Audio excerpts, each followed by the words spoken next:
Welcome back to another UCL Fantasy Deadline stream, and don't worry, there's no like 0 minutes or 0 seconds until the deadline. I'll be fixing the timer very shortly, but we've got around 2 hours until kickoff and the Matchday 4 deadline has passed, so there's a lot to discuss, of course. Many people will be considering the wild card. Maybe some of you who haven't used the Limitless chip yet will be very tempted.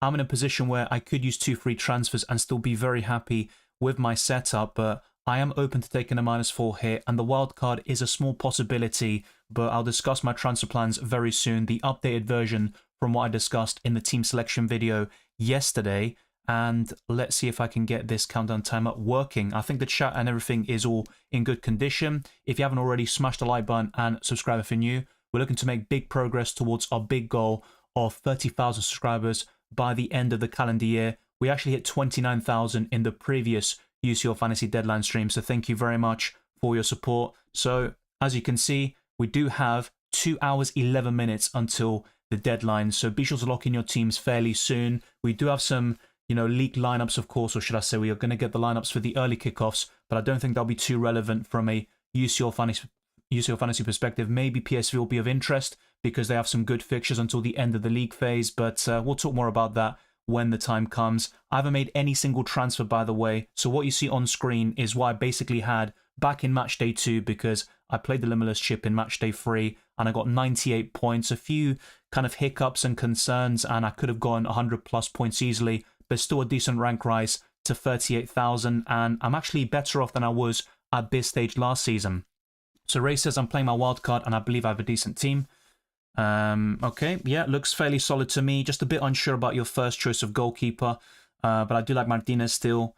Decent defense, but I do think Mittelstadt is an injury doubt, and I don't trust Stuttgart that much defensively. So if I actually have a look again at Stuttgart's injury list, because he was on there over the weekend, yeah, I think Mittelstadt is now cleared, so that's fair enough, but I'm a bit unsure about that pick in general. But apart from that, really happy with the squad. Not many complaints. You could maybe go for a different midfielder than Pulisic for now, but AC Milan have great fixtures after Matchday 4, and Real Madrid aren't great defensively, so maybe Milan can score a consolation goal or cause some problems. But I think the ones I'd really look at possibly offloading would be Pulisic, Engels, as you say, Mittelstadt, and your first choice goalkeeper there. Cylindra says, hey Dylan, should I sell Haaland, Gyökeres, and Gabriel Belanova to Grassi and Zappacosta? Yes, I think I'd rather sell Gyökeres than Haaland. I know Sporting have the home advantage and they've had an impeccable start to this season with 10 victories, over 30 goals scored, 3 conceded. They're flying in the Portuguese league. But Man City would still be favourites in this game and they'll be looking to bounce back after 2 losses in a row in the Carabao Cup, where they are eliminated now, of course, and losing to Bournemouth over the weekend. So I'd keep Haaland in your situation. Gabriel is still a worthwhile hold long term, but I do back Inter Milan to score in tomorrow's game. But ideally, it'd be Gyökeres and Belanova out. Guirassy and Zappacosta are fine. If you can't afford it, basically, and you need to sell one of Haaland or Gabriel, so essentially a premium, then I'd pick Gabriel as the sacrifice. But if you have the funds, my preference will be to sell Gyökeres and Belanova. And you think Martinelli will start tomorrow? Haven't given much thought to Arsenal's starting lineup because, I'll be quite honest, I'm not too interested in Arsenal in Matchday 4. I still think Martinelli has a good chance of starting, but it isn't an absolute guarantee. I think with Odegaard back in training and he could maybe get a start, although I doubt that. I think he'll be on the bench. We could see a bit of a mix-up in the Arsenal squad. I think they'll start to bounce back and go on a run in general, but Inter Milan does seem a bit too soon for that to happen. It's going to be a very tough game. As for Rafinha, I did see that he wasn't in the predicted starting 11, but Kubarsi and Yamal were. And by the way, for those that may be wondering, what are you talking about? UEFA.com always put the predicted lineups every single match day, and they don't have Rafinha in there, but I haven't seen it anywhere else. A lot of other predicted lineups do have Rafinha in the starting 11. I personally think at least 2 of them will start, and I personally do back Rafinha to also be in the lineup, so I'd say 3 out of 3, but it isn't an absolute guarantee and certainty. So, of course, with these picks, there's always going to be a bit of rotation or a bit of risk, but I do think it's worth it if they get the start. And it's kind of difficult for those that don't own Rafinha, because if you're going to take a punt on this player, you might just want to go for someone a bit safer, but we'll talk more about that later in the stream. Welcome FPL Kevy. Hey mate, good luck tonight. Captaining Gyökeres. Should be a good night of games. Heard Odegaard could be in contention to play tomorrow. Yeah, that's confirmed by Arsenal. He's been spotted in training, and it's not just like taking part in, let's say, partial training. He actually took part in full team training, which is a massive boost to Arsenal, and I think he's been fit for some time now, but they've been kind of careful with him to not aggravate the injury, and that's going to be a massive boost. I think it'll help Arsenal with the creativity. I also think Arsenal will go on a run, probably from Game Week 12 onwards in FPL, although this week is very difficult for them, facing Inter Milan and Chelsea away. Gyökeres is an interesting captaincy choice. I'm looking to sell him, but I do wish you the best of luck for Matchday 4. Good morning. Greetings from El Salvador in Central America. Thanks for your stream. Thank you, Jamie, and apologies for the little voice crack I just had. But it's always great to see people from all over the world. And in UCL Fantasy streams, there's a lot of people from Latin America and Central America who are always watching, and that's always a pleasure. Who do you think is a better attacking asset, Guirassy or Vinicius? The big problem, though, when you're kind of asking this question is the difference in funds. Vinicius will be more consistent long-term, but I think Guirassy is a better pick right now because if you look at the next two fixtures, Borussia Dortmund face Sturm Graz and Dynamo Zagreb, whilst Real Madrid face AC Milan, which is actually quite easy in my opinion, but then Liverpool away and then Atalanta away from them as well. I don't think Ricolos is a sell. He's not maybe as appealing as he once was, but I do think he'll start here in UCL Fantasy. Kolasinac or Zappacosta. There is a 0.1 million difference in price there. Jesus Colina. I personally prefer Kolasinac, but we're talking about a very minimal difference. I think either one is fine. Gittins or Lookman. I'd go for Gittins there. I have Di Gregorio and Kobel. Yeah, difficult situation to be in because Kobel is out and it will be Maya in goal. With Di Gregorio, we don't know for sure if he's going to start, but some predicted lineups do have him in there. But Thiago Motta is very difficult to predict in terms of goalkeepers. He's got this rotation policy ever since his Bologna days, so you might be forced to make a free transfer just in case so you don't go down to 10 men. So I think you probably want to offload Kobel in this situation. Yeah, I agree, Tobias. Plays. I think they're both absolutely fine, but if you've got the funds, I'd rather go for Kolasinac. I think he's got a little bit more about him in terms of ball recoveries. Ultimately, though, in terms of attacking threat, I don't think there's much difference. Maybe Zappacosta has the slight edge, playing in a more advanced position. Welcome, Ventislav. Good team. Other thoughts? So, Gyökeres and Musiala out for Kane and Gittins. I'm on board with that. It's worth mentioning that Musiala scored a hat-trick very recently, and he's been phenomenal this season. Just a few injury problems here and there. But the duo you're bringing in is superior to the one you're bringing out, especially in terms of fixtures with Gyökeres facing Manchester City and Arsenal. So I'm completely on board. Welcome, FPL Cortex. Evening, Dylan. Buenas noches. Likewise to you. I did Griezmann to Gyökeres and Trossard to Gittins. Really good rank, by the way. Bit surprised you're looking to buy Gyökeres, but you could argue Man City and Arsenal are there for the taking. It's a good time to play both teams, but after the international break, they do face Arsenal in Matchday 5, and by that stage, Arsenal might have a fully fit squad. Tomiyasu is kind of close to return. Odegaard is now back. So I do think Arsenal might be in better shape then. And also with Sporting, what's going to happen with them with Ruben Amorim leaving the club for Manchester United over the international break? That could be another concern. But I do like the Gittins transfer. Trossard, by the way, was absolutely awful against Newcastle. One of the worst performances I've seen from an Arsenal player in the last couple of years. The best chip this match day is team dependent, as I always say, but on paper, I'd probably say the wildcard chip. With the Limitless, though, any time between match day 4 to 7 now is still a great time to use it. Thank you, Doneric96, I appreciate it. Will Foden play today? I believe so. I'm not too concerned about him. So that also answers this question too. Thank you, Steve Foy. I appreciate that as well. Akraf says, hi Dylan, which teams to target for the next 2 match days? I think Borussia Dortmund would be at the top of the list. Now, there are a few concerns with all the injuries, but it also means certain players like Gittins and Guirassy are more nailed on for minutes. So that's kind of a plus, but at the same time, there's less quality around them and maybe the squad will get tired easier. But facing Sturm Graz and Dynamo Zagreb looks fantastic. Afterwards, in terms of fixtures, I'd also say Barcelona would be at the top of the pecking order. So those are 2 teams you could easily double or triple up on. But I think with Borussia Dortmund, I think you might want to double up just in case. Although on the wildcard, I did suggest a triple up with Gittins, Guirassy and Emre Can. I still think that's viable. Best Limitless goalkeeper. It's kind of a shame because you could argue Courtois and Kobel were the 2 best and they're both injured. They're out of match day 4. So I think right now, if I go back to my Limitless team, I've got it myself. I'm going to have a quick look here. So I think one of them would stand. So I'd go for Emi Martinez on the Wednesday. I think for today's game, you could go for Lunin still against AC Milan. I'd still consider him. And if not, I think Maya. Maya for Borussia Dortmund. If you're not going for Emre Can, Schlotterbeck, Gittins and Guirassy, that's another great shout. So it all depends on that. So either Lunin or Maya for the Tuesday, and then Emi Martinez on the Wednesday is my current preference. I'm not sure if Luka Dean will play. I've seen some predicted lineups with Maatsen in there. I personally think Luka Dean will be benched. I found out the hard way on my Matchday 3 Limitless team. Well, look, Bayer Leverkusen are one of the best teams in world football. They can still score goals at Liverpool, in my opinion, and they're in my current setup. I've had them since the beginning. They've gotten me a lot of points. Now, one of them could make way in the next hour or so, but it's not a guarantee, and I still think they can tick along nicely in this fixture. And beyond that, you've got RB Salzburg very soon. I think Bayer Leverkusen will do really well in that game. Then it's Inter Milan, which is slightly tough, but overall, I'd still back Bayer Leverkusen to get some good results. Haaland to Lewandowski this week. I mean, I think that's a sign of a strong team if you're able to pull off that transfer. You might have bigger fish to fry and bigger issues in your squad to deal with, but if you're able to do that, I think Lewandowski is an upgrade at this moment in time. Who to captain, Gittins, Mbappe or Haaland? I'm currently going for Gittins in this setup without making a transfer, so that's probably my answer. You can't discount Erling Haaland, but I think Sporting is a tough game. Yeah, I think Rodgers is starting. He was in training, actually. The injury isn't serious, and straight after the Tottenham game, Emery said that Rodgers was fine to carry on, but he wanted to put Duran alongside Ollie Watkins. Guirassy or Lewandowski?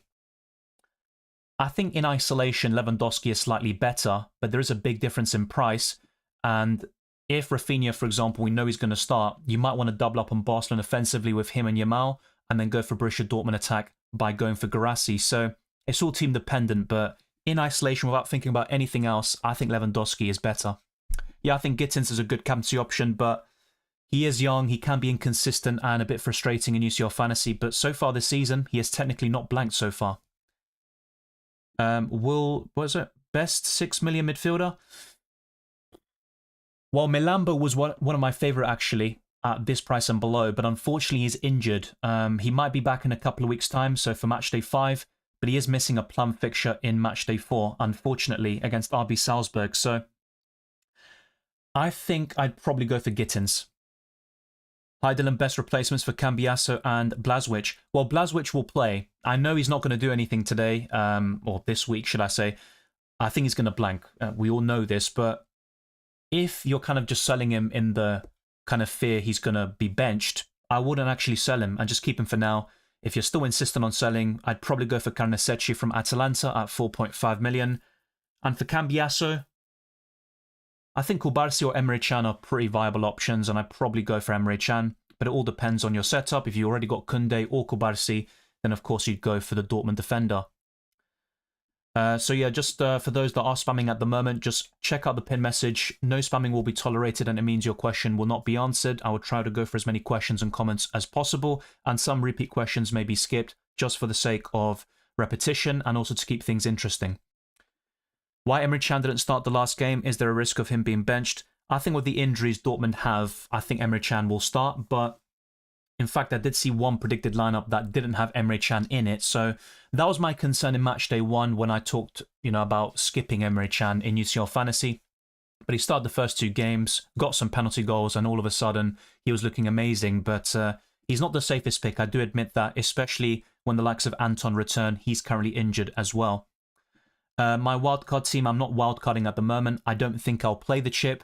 But if you want to see what I believe is to be the best wildcard squad, check out that respective video because I go into much more detail than I'd be able to in this stream with different questions coming about. Lewandowski or Kane? That's a tough one, but I'd still give the edge to Harry Kane. Lewandowski or Guirassy priority for this match day? Well, there is the home advantage for Borussia Dortmund, and I also like the Matchday 5 fixture. They've also got a decent one in Matchday 7, and of course they play each other very soon, but I think I'd probably go for Lewandowski here, just about. I think either one is absolutely fine. You can't go wrong with any of them. Is Rico Lewis starting tonight? I think so. Best match day for Limitless? It's team dependent. I think any time between matchday 4 to 7. If you actually check my chip strategy guide, I said from the very beginning, I'd always plan to use it between match days 2 to 7. I wouldn't be using it in the last match day of the league phase, which is 8. Because everybody plays at the same time, and if you think about it, if you've got the wildcard chip, you could play in Matchday 8 and essentially have a Limitless team because you can't make substitutions, so you go for a cheap bench on your wildcard and your starting 11 is full of expensive players who can do really well with plum fixtures, so that's why I wouldn't use the Limitless in Matchday 8. I think Matchday 4 is a decent opportunity. If you're kind of asking me about what's the best fixtures and stuff, I think Matchday 5 or 6 could be really good. But just bear in mind, we'll see more rotation in the next few match days once certain teams kind of secure their position in the knockout stages, and that's where things can get very interesting. For most people, Patrick, I will say the wild card, but I can't speak for everybody. for some people, I think the Limitless might be better this week, and then you wildcard around match day 6 to target the last 3 match days of the league phase, where we have some big fixture swings for certain teams. Best captain for tonight? Look, I'm always asked this question every single stream, and I tend to get some decent answers, you know, but I think there are so many options. I think one of Garassi would definitely be up there. Garassi or Gittins are some of my favourites. For tomorrow, I'd kind of be looking at the likes of Lewandowski, Rafinha, and Yamal. But there is some concerns, of course, of Barcelona rotating potentially, as they've got a very plumb fixture. But yeah, I think for today, I think Garassi is my favourite. There's probably others, though, that I'm forgetting. And of course, for tomorrow, Harry Kane would be right up there. Garassi versus Lewandowski versus Haaland, who do you prefer? Lewandowski and Garassi at this moment in time. I think Haaland would be last, but he is a great player. He's going to get goals, and with De Bruyne back, I think Haaland will start getting a lot of returns soon. Yeah, I think Roger starts, like I just mentioned a few minutes ago. He was in training, so I believe he will be fine. Thank you for the Super Chat, Aranya. We do have this kind of new feature on YouTube of Super Chat goals. So ours for the next 2 hours is to get to 10. So thank you very much, Aranya, for starting things off. So, hey, Dylan, is Foden sure to start? Not sure, but I think he will. I personally believe Kevin De Bruyne will be on the bench.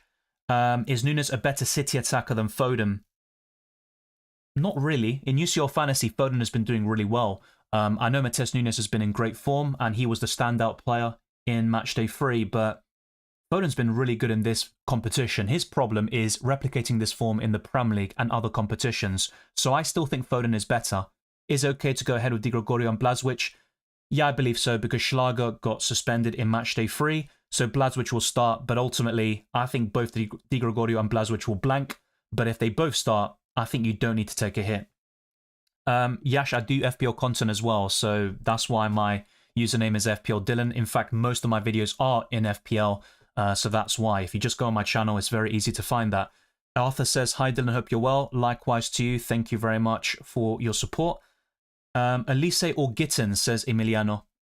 Gittins for me, especially this week. I think this is a decent time to wildcard. If you're kind of asking me right now, it's kind of an awkward one, but I'd say either Matchday 4 or 6 looks really good, and I also talked about this a few minutes ago.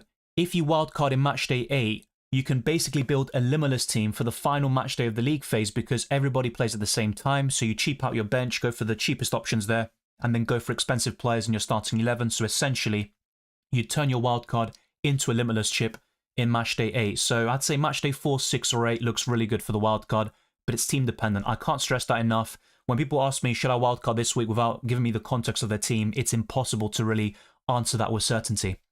Would you take a hit, Gittins for Lookman? No, keep what you have. I think they're both great options this week. In fact, I'm looking to buy Lookman myself, so I wouldn't be looking to do that. Duran or Watkins to start? I think Watkins. Now, if Aston Villa win this game, you know, they're in a really strong position, and they've got some tough games afterwards, like RB Leipzig and Juventus, I believe. So that's where things can get very challenging for them. But if they are in a commanding position with 12 points, they've pretty much assured a spot in the knockout stages. So I think Watkins will be the starter here. Jonathan says, hola Dylan, ¿qué piensas de fichar a Olmo?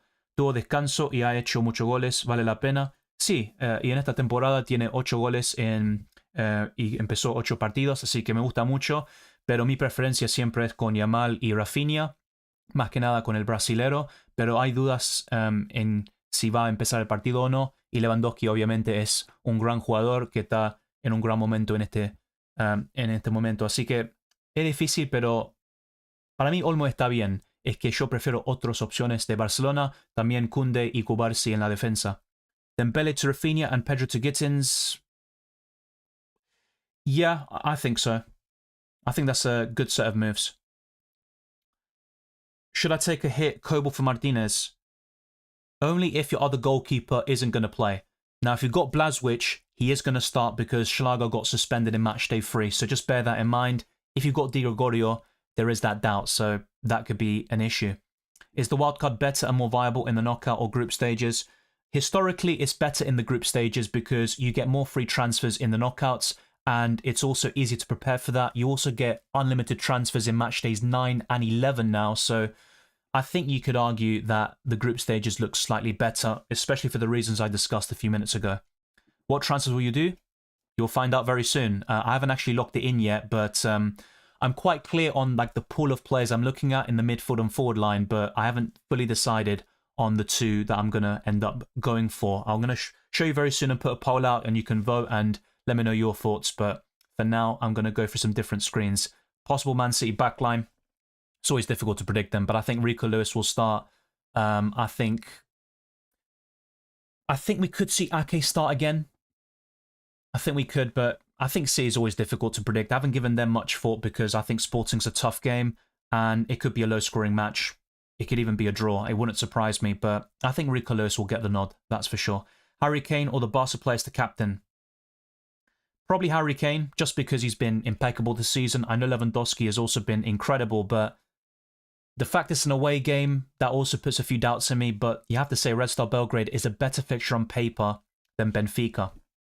So let's go through the different pieces of news and just stuff to show you. So my predictions at the moment are 2-1 Monaco, with Monaco to score first, Real Madrid 3, AC Milan 1, and I've also put the booster on it at the moment. Liverpool 2, Bayer Leverkusen 1, Club Brugge 0, Aston Villa 2, Feyenoord 3, Salzburg 1, and then Sparta Prague 1, Brest 2.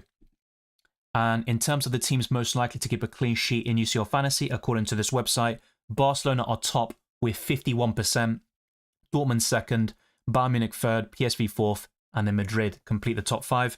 Feyenoord, PSV, Juventus, Dynamo Zagreb, and Man City are also in the top 10. This is another website, by the way, with very similar clean sheet odds, but I think the vast majority of them have even lower than the other one I showed you, but essentially the list is identical. As for Arsenal, there is big news here with Martin Odegaard returning to full team training. That is a massive boost for the Gunners ahead of a very difficult week for them. They've been really poor in the last couple of weeks actually in the Premier League, and they are almost out of contention for the title race, but I do believe a big run is coming for them and they need it desperately to get back in the mix. As for Inter Milan, this is their predicted 11 according to Sky Sport Italia. So Sommer in goal with a back three of Pavard, De Vrij and Bissek, Dumfries and Darmian as the wing backs with Fratesi, Kalinoglu and Zielinski, and then Taremi and Lautaro Martinez up front. So Bastoni, Barella, some key players being rested because this weekend Inter Milan play Napoli. That is a top of the table clash. Inter Milan currently sits second whilst Napoli are first. So that's why they could rotate a little bit in the Champions League. They did it last season in the group stages. They've even done it this season in the first 3 match days, even at Manchester City away from home. So I think this is actually going to be spot on. Whenever I show you a predicted lineup about Inter Milan from Sky Italia, it pretty much is always correct. And this is pretty much the same thing from another journalist. So that gives me a feeling that Inter Milan will go for a very similar lineup against Arsenal tomorrow. As for possible lineups and stuff, this is going to be a very long list. I might not do it like I usually do because there's so much to really cover. I don't think PSV Girona and Bratislava Dynamo Zagreb is worth going through because we're going to get the lineups very soon and I don't think they're too relevant UCL fantasy wise.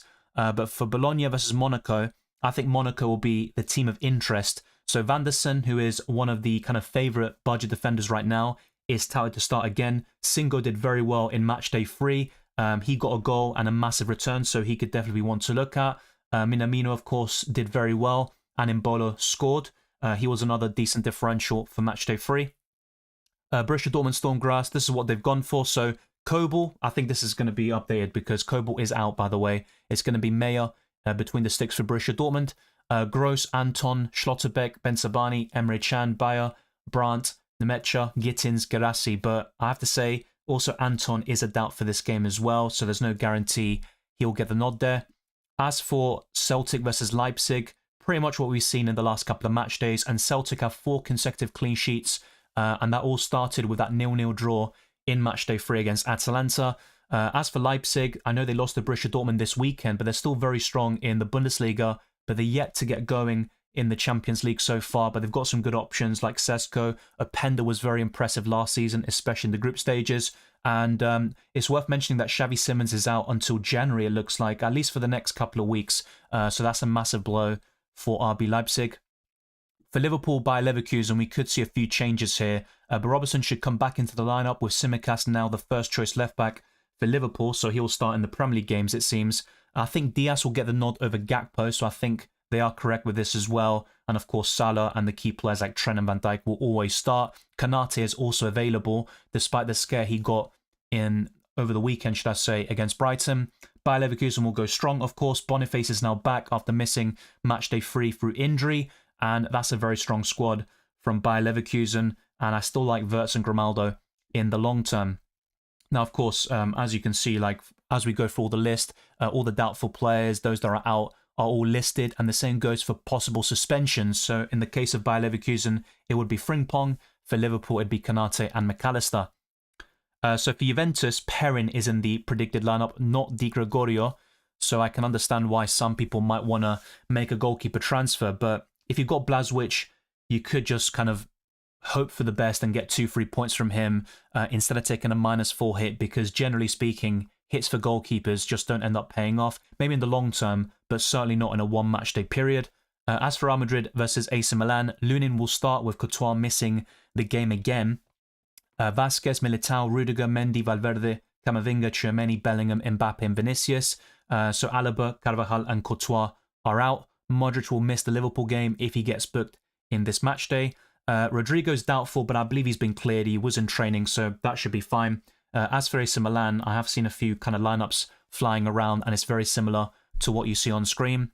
As for Man City versus Sporting, since I was asked about Man City's backline very recently, so they've gone for Ortega in goal, Walker, Akanji, Ake, Gvardiol, so no Rico Lewis, but I personally think he will start. We'll wait and see what ends up happening, but yeah, that should be a very good game. And as for the Wednesday matches, they have gone for Rodgers and Watkins in the lineup, and that's what I also expect. They've also gone for Dean, but I don't think that's a guarantee.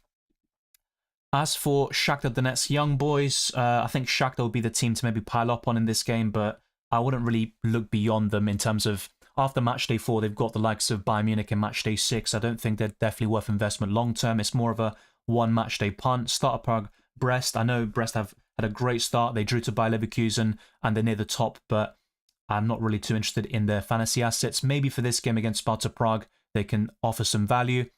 Bayern Munich versus Benfica, so Kane, Musiala, Gnabry, Elise, they're all expected to start. The same for Kimmich, who's in my team at the moment, and Kim Min-jae. Neuer's had a very poor start to this season, of course. And on the injury front, Bayern Munich look much stronger now than they were a few weeks ago, but they still got the same kind of names still injured, like Sasha Bowie, Pavlovic, and Stanisic. Benfica should go strong. They've got some good UCL fantasy choices, like, I'm going to call him Kerem Aktürkoğlu. And also, Jonathan Barr is reportedly out, by the way. So, yeah, that is another kind of inaccuracy with the predicted lineup. I believe Jonathan Barr is out. So bear that in mind. If you have him, I'd be looking to sell. Inter Milan Arsenal, I have kind of covered already. So Martinelli is not in this predicted lineup, but don't be surprised if he gets the nod again. Inter Milan, though, that lineup is slightly different to what I showed you from Sky Italia. I believe that one will be more accurate than what you see on screen right now. Feyenoord versus Salzburg, Blažević will start with Schlager suspended, but against Feyenoord, I think they'll concede 2 or 3 goals, so I'm not really too confident there. And then we've got Red Star Belgrade Barcelona. So UEFA.com don't have Rafinha in that lineup, but they do have Ansu Fati, Olmo, Yamal, and Lewandowski. So I was asked in Spanish 10 minutes ago now, it must have been, if Olmo's a good option, and I believe he is, but if I knew for sure that Rafinha starts, I'd go for him instead, and of course, Yamal as well. PSG versus Atletico Madrid, another good game on paper, and we shouldn't see too many surprises on this front. Dembele seems to have sorted his issues with Luis Enrique. He missed the game back in matchday 2 against Arsenal because of disciplinary reasons, but of course that's been long put to bed. I think the standouts from this game would be Hakimi, but Atletico Madrid might be worth investment after matchday 4. They've got some good fixtures to round off the league phase.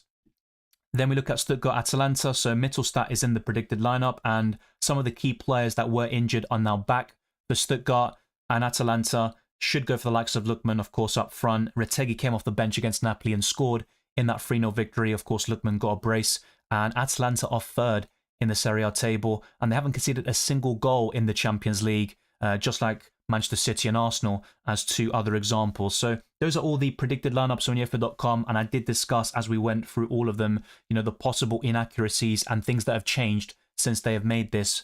So this was last updated today, but probably in the early hours So just bear all of that in mind. I'm not going to be able to go through this again, so apologies for that. Always feel free to rewind the stream at any point, just in case you missed anything. So we'll go through the lineups very soon once they're out for the early kickoffs, but they aren't going to be too relevant UCL fantasy-wise. Let me now show you some possible transfers I could make. So the first set I could do is Gyökeres and Bellingham out for Guirassy and Rafinha. That is option one, but with the likes of UEFA.com not having Rafinha in the predicted lineup, that does raise some concerns there. The second option is very similar. In fact, all of them are, but this one would include Gyökeres and Kimmich out for Guirassy and Lookman, whilst keeping Bellingham at home to AC Milan, but it means only 2 Barcelona players when they face Red Star Belgrade, so I'm sure some of you might not be too keen on this, but I do like the look of this 50-man squad overall. And the third option is buying Lewandowski up front and Lookman for Bellingham. So essentially, it's the same kind of 2 players always making way, but the biggest issue I've got really is, do I sell Kimmich or Bellingham? And by selling the Real Madrid star, I could then buy a more expensive midfielder like Rafinha, or I could buy Lewandowski up front and as well as Lookman. Of course, I can't buy Rafinha and Lewandowski because we are limited to just 3 players per club during the league phase. So let me know your thoughts down in the comment section below and in the live chat, of course. And in terms of the league code, which has been on screen for most of the stream, it's cCaFxb. It might be case sensitive, so bear that in mind, but there is an auto join link in the description below, or you can just copy what I wrote there and easily join. We've got over 4,000 members. I think that's the most we've ever had, so let's keep on going. Let's try to get to 5k in UCL Fantasy, and be sure to join the Discord server and also my Patreon and the championships for early access to my videos, amongst many other perks for FPL and UCL Fantasy, and of course my Spotify. Leave a 5-star review there. It goes a long way to supporting my channel, and thank you very much to those that have done so already. So let's now go back to my UCL Fantasy team without making any transfers, of course, and also to your questions and comments. So we do have over 700 people watching. It's always good to see. Let's get the likes up to over 200 to start with, and our ultimate goal is to get to 400 plus, whilst also making big strides towards 30,000 subscribers. So we've got 2 more super chats whilst I was going through all the pieces of news. Thank you very much. Ray says 8.5 million total rotating goalkeeper option. Nubel and Israel. That looks fairly decent, actually. I've seen Nubel in a few of these kind of teams. Not too shabby, actually. I just need to check if Karnaseci will rotate well with Franco Israel, because if that's the case, that's probably what I'd recommend for 8.5 million. I understand that kind of logic, spending a minimal amount on the goalkeeper position to really ensure that you kind of spend as much money as possible in the outfield players. So that's a good shout. Let me just check quickly if Karnaseci will rotate well with Franco Israel. So I'm just going to have a look now. I don't think they do, but I might be wrong about that. So, yeah, this week, of course, is fine. They play on different days, but what about Matchday 5? So 26th and the 26th. But then again, Franco Israel plays against Arsenal, whilst Karnaseci faces Young Boys away. So let's see how it goes afterwards. In Matchday 6, they both play on the 10th as well. So, yeah, they just clash too much already. In the next 3 match days, they play on the same day in match days 5 and 6. So, unfortunately, I can't really recommend that. That is a shame. Maybe, I mean, Karnaseci and Perrin could work quite well, although they do clash this week, but that might work for match days 6, 5, and 7, potentially. So, maybe Perrin and Karnaseci is one to look at, although it won't work too well for you in match day 4. But yeah, I think what you've gone for is probably reasonable. At that price, it's probably the best goalkeeper pairing, to be quite honest with you. Yeah, I think that's probably it for 8.5 million. Timothy says, take a -4 to sell Gyökeres, Diaz, and Gravenberch for Gittins, Lookman, and Guirassy. Yeah, honestly, I think that's spot on. Really good transfers. I know Borussia Dortmund are decimated by injuries, but I think those are great transfers in for matchday 4 and beyond. Now, Lookman has a tough game in matchday 6, I believe, but even beyond that, I think Atalanta have a decent kind of run. I'm on board with that. I'd go for it. Now, Gyökeres can score against Man City and Arsenal, but is he going to go ballistic? Probably not. So I think you're safe there. It's worth mentioning, though, that Diaz is expected to start over Gakpo in matchday 4, so maybe you want to keep him for that. But I think Lookman and Gittins are upgrades. Thank you, Aranya, again. Massively appreciated. Adeyemi to Gittins and Barcola to Foden and have 14 players, or Adeyemi to Gittins and Inacio for the best value defender, please suggest, and keep Barcola or -4 for all. Good question. Yeah, I think I'd stick with the 14 players. That's my gut feeling at the moment. The -4 isn't too bad, by the way, but I think Adeyemi to Gittins and Barcola to Foden, yeah, they're my favourite transfers. I'd probably go for that, mate. Omar says, what are some sub 5 million defenders to buy long term? Great question. Some of them have been covered in my best wildcard team. Kubarsi is still up there, but in that wildcard video, I recommended Kunde for those that have the funds and can afford it. But I still think Kubarsi, so sub 5 million. So I'm obviously guessing any 5 million options don't really suffice here. I'd say one of Sappacosta or Kolasinac at around 4.6 to 4.7 million are also really enticing. Vanderson could be decent, but I personally don't trust Monaco defensively. But they've got Bologna away, Benfica at home. The problem is afterwards they face Arsenal, Villa, and Inter Milan. So not really too keen on Vanderson, to be quite honest with you. But I think I'd probably go for those options then. One of Kolasinac or Sappacosta and Kubarsi. I'll try to think of more, by the way. How many did you ask for? Rico Lewis is still a shout, by the way. But, of course, we know he's not the most nailed on. We saw that over the weekend against Bournemouth. But another option to consider. And I think that's probably enough. But there's always others out there. For example, Milambo I haven't covered at all in the midfield. He is injured at the moment, but you know he's definitely one that kind of went under the radar, and he's been phenomenal this season. Playing as an attacking midfielder for Feyenoord at 4.5 million is stunning. Unfortunately, though, he is missing this game against RB Salzburg, I believe. That's what I heard very recently, but hopefully that suffices in terms of the question. Thank you very much for the super chat. We do have 1 hour, 30 minutes left until the deadline, and once we hit 10 super chats, I will be continuing the live stream beyond the deadline, answering questions for FPL, and also just in general. We can talk about anime, we can talk about films, shows, whatever you want to talk about. Yeah, I think Olmo has a chance to start, and according to UEFA.com, they've put Olmo in the lineup. He was rested, actually, against Espanyol over the weekend in their 3-1 victory. When I say rested, he was subbed off early. Aaron, thank you for the super chat. Watkins to Guirassy or Bellingham to Salah. Have Diaz already. Also have to sell Adeyemi, but who do I bring in? Depends on other moves. Thanks and good luck. Thank you, Aaron, and likewise to you. Oof. My preference would be Bellingham to Salah. Now, with Bellingham, you know he was going to get the minutes. 80 to 90 is kind of a given. Whilst with Watkins this season, he does get subbed off early, around 60, 70. So if Aston Villa are 2-3-0 up, you could see him being subbed off early for Duran, and that's not ideal, of course. But I just love Salah long term. He does face Leverkusen and Madrid next, but he can do well in both games, especially given the fact they're home matches. And then Liverpool have great fixtures to round off the league phase. So Bellingham to Salah is my preference. You've got Diaz already.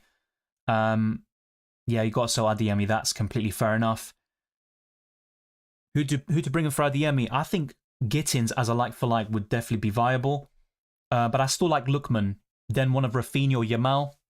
It all depends on your setup, mate. But my personal preference, especially if you don't go for the Guirassy move for Watkins, would be Salah and Gittins. That's my gut feeling on it, though, and it does seem 50-50. It could go either way. Hopefully, for your sake, it does go the way you want. Franco Israel or Di Gregorio? I'm not sure if the Juventus goalkeeper will play, mate. Now, Franco Israel plays Man City and Arsenal. I think he'll concede in both games, but he's 4 million. So I'd probably give the edge to Franco Israel, just because I don't think Di Gregorio starts. Should I get Akanji or Lewis in for Trent? Akanji's very underrated. I had him in Matchday 3. He was one of my best differentials of the week. So I do like him, but Rico Lewis is cheaper. I think he'll start most games in the league phase. I'd probably say Akanji, but you could argue that for this Matchday, Lewis is slightly more safe to start. If I'm not mistaken, I'm going to have a quick look now again to the UEFA.com lineups. Let me just check if Akanji's in it. He is in it, actually, to be fair, he is, and Lewis isn't. Yeah, I'd probably give the edge to Akanji, but you don't need to sell Trent. I don't think you do. Not this week, anyway. Thoughts on free BVB players, Schlotterbeck, Gittins, and Guirassy? Yeah, I'm on board with it. Even Emre Can instead of Schlotterbeck because he was on penalties is also viable. But Schlotterbeck is better for ball recoveries as we saw last season. I'm looking to buy Garassi and have Gittins, so I really like that actually. Thank you for the super chat, Ahmed. Thoughts on Bensabani differential wildcard for match days 4 to 5? I'd rather go for Emre Can and Schlotterbeck, to be quite honest with you. As I just mentioned, Emre Can's on penalties and Schlotterbeck is very good for ball recoveries. Whilst when everyone's available, I think Bensabani could actually drop to the bench. So, look, it might work really well for you in the short term, but I ultimately think the other options are better. Yeah, exactly. Kobel is injured. Mayer will start in goal for them. So that's definitely a punt for match day 4. I wouldn't even mind that on the Limitless chip. Thank you, Naren, as well. I appreciate it. Verse is still good. So it's kind of... This is why the timing of a wildcard is so important. I think if you're wildcarding in 5, you don't go about Florian Wirtz because he's got Salzburg at home, and that's one of the best fixtures you can ask for, it seems. But look, he's still a really good option. But I think this week I'd go elsewhere. You know, Lookman, Rafinha, Yamal, or Olmo. At least 2 of those Barcelona midfielders. Elise. Even Bellingham can come good, but I'd more look towards Gittins and other options like that. Phil Foden. So, yeah, I don't think I'd wildcard Wirtz in this week because Liverpool away is a very tough game. Dylan, I'm captaining Gyökeres because he's coming to United. Better options tomorrow. Yeah, that's fair enough. And you have sometimes gone for like different captaincy picks and they've worked well for you in FPL and UCL Fantasy. So keep going, of course. Don't let me discourage you. I'm just surprised because I'm looking to sell Gyökeres myself. So maybe they'll help you in your captaincy quest. Baraf says Musiala and Lewandowski or Vinicius and Yamal have Rafinha. That's a great question. My preference is probably Vinicius and Yamal. Yeah, I'd probably go for that. But Musiala and Lewandowski is a great duo. Musiala is one of my favourite players in world football right now, and Lewandowski is in impeccable form. He really is, but that's kind of my take on it. Thank you for the super chat. And also, we've got another one here by Joachim. Evening, Dylan. My plan is Lookman, Rafinha or Gittins in for Bellingham, Salisu out for Chan or Koundé. I have Schlotterbeck and Yamal for reference. Plan is the wildcard in 6. What do you prefer? Evening to you as well. Some very good transfers and thoughts there, so I need to think about it a little bit more. Yeah, I'm actually looking at something identical to you, mate. As for Rafinha or Gittins, I think you're a bit safer going for Gittins. There is a slight chance Rafinha is benched, and just for reference, I'm not saying Rafinha will be benched, but that's just a possibility. And then, yeah, Salisu out for Chan or Koundé. I'd go for Emre Can this week, but Koundé actually got rested this weekend. He was on the bench, made a brief cameo against Espanyol. He's almost certainly going to start against Red Star Belgrade. And Barcelona are in a precarious situation in the Champions League phase, so you'd expect them to go strong for the rest of the group stages. So, difficult one actually, but I'd probably give the edge to Emre Can because he's on penalties, decent ball recovery potential, and the next 2 fixtures look amazing. So my answer would be Gittins, Emre Can, and Lookman. Yeah, I think that looks really good. But if you want to go for one Barcelona player, I completely accept that, and you're definitely in your rights to maybe, you know, go against what I said because I think they're all really good choices. Thank you for the super chat, Joachim. Let me know what you end up going for. Sell Rafinha and Martinelli for a -4. So yeah, this is what I mean. You don't have to sell Rafinha. It's kind of an awkward position for those that have him because if he starts, he's one of the best players this week, especially for the captaincy. Martinelli, I think, is sellable, even for a -4 hit. I'm not against it, but I definitely wouldn't sell Rafinha for a hit unless we knew for sure that he's not going to start. Yeah, just sell one of them, basically. Olmo or Lookman this week. If I knew he's going to start, I'd go for Dani Olmo. And I said this in Spanish like 20, 30 minutes ago now. He's got 8 goals in 8 starts this season for club and country. So, yeah, he's had a great year so far, but I think Lookman's the safer pick, and that's what I'm likely, you know, going to go to. Let me actually put my poll out just to give you an idea of my transfer plans for those maybe tuning in a bit late. So at the moment, we are on 130 likes. Thank you very much to those that have done so already. Let's get them up to 200 plus and then push on towards 400. And also for our kind of subscriber goal, 30,000 is the aim by the end of the year. We are less than 500 away now, so we've made big progress already in this stream. Let's get even more progress done. So hopefully by the next deadline stream, we will hit 30k and hit another milestone this year. So thank you very much to those that have supported the channel. Yeah, I think... Trying to close some tabs, by the way, because I've got so many open. I don't want to confuse myself, which I tend to do on this channel, actually. But yeah, let's go back to your questions for now, and then I'm going to put the poll out very shortly. Villa seems to rotate. Watkins to Guirassy for a -4.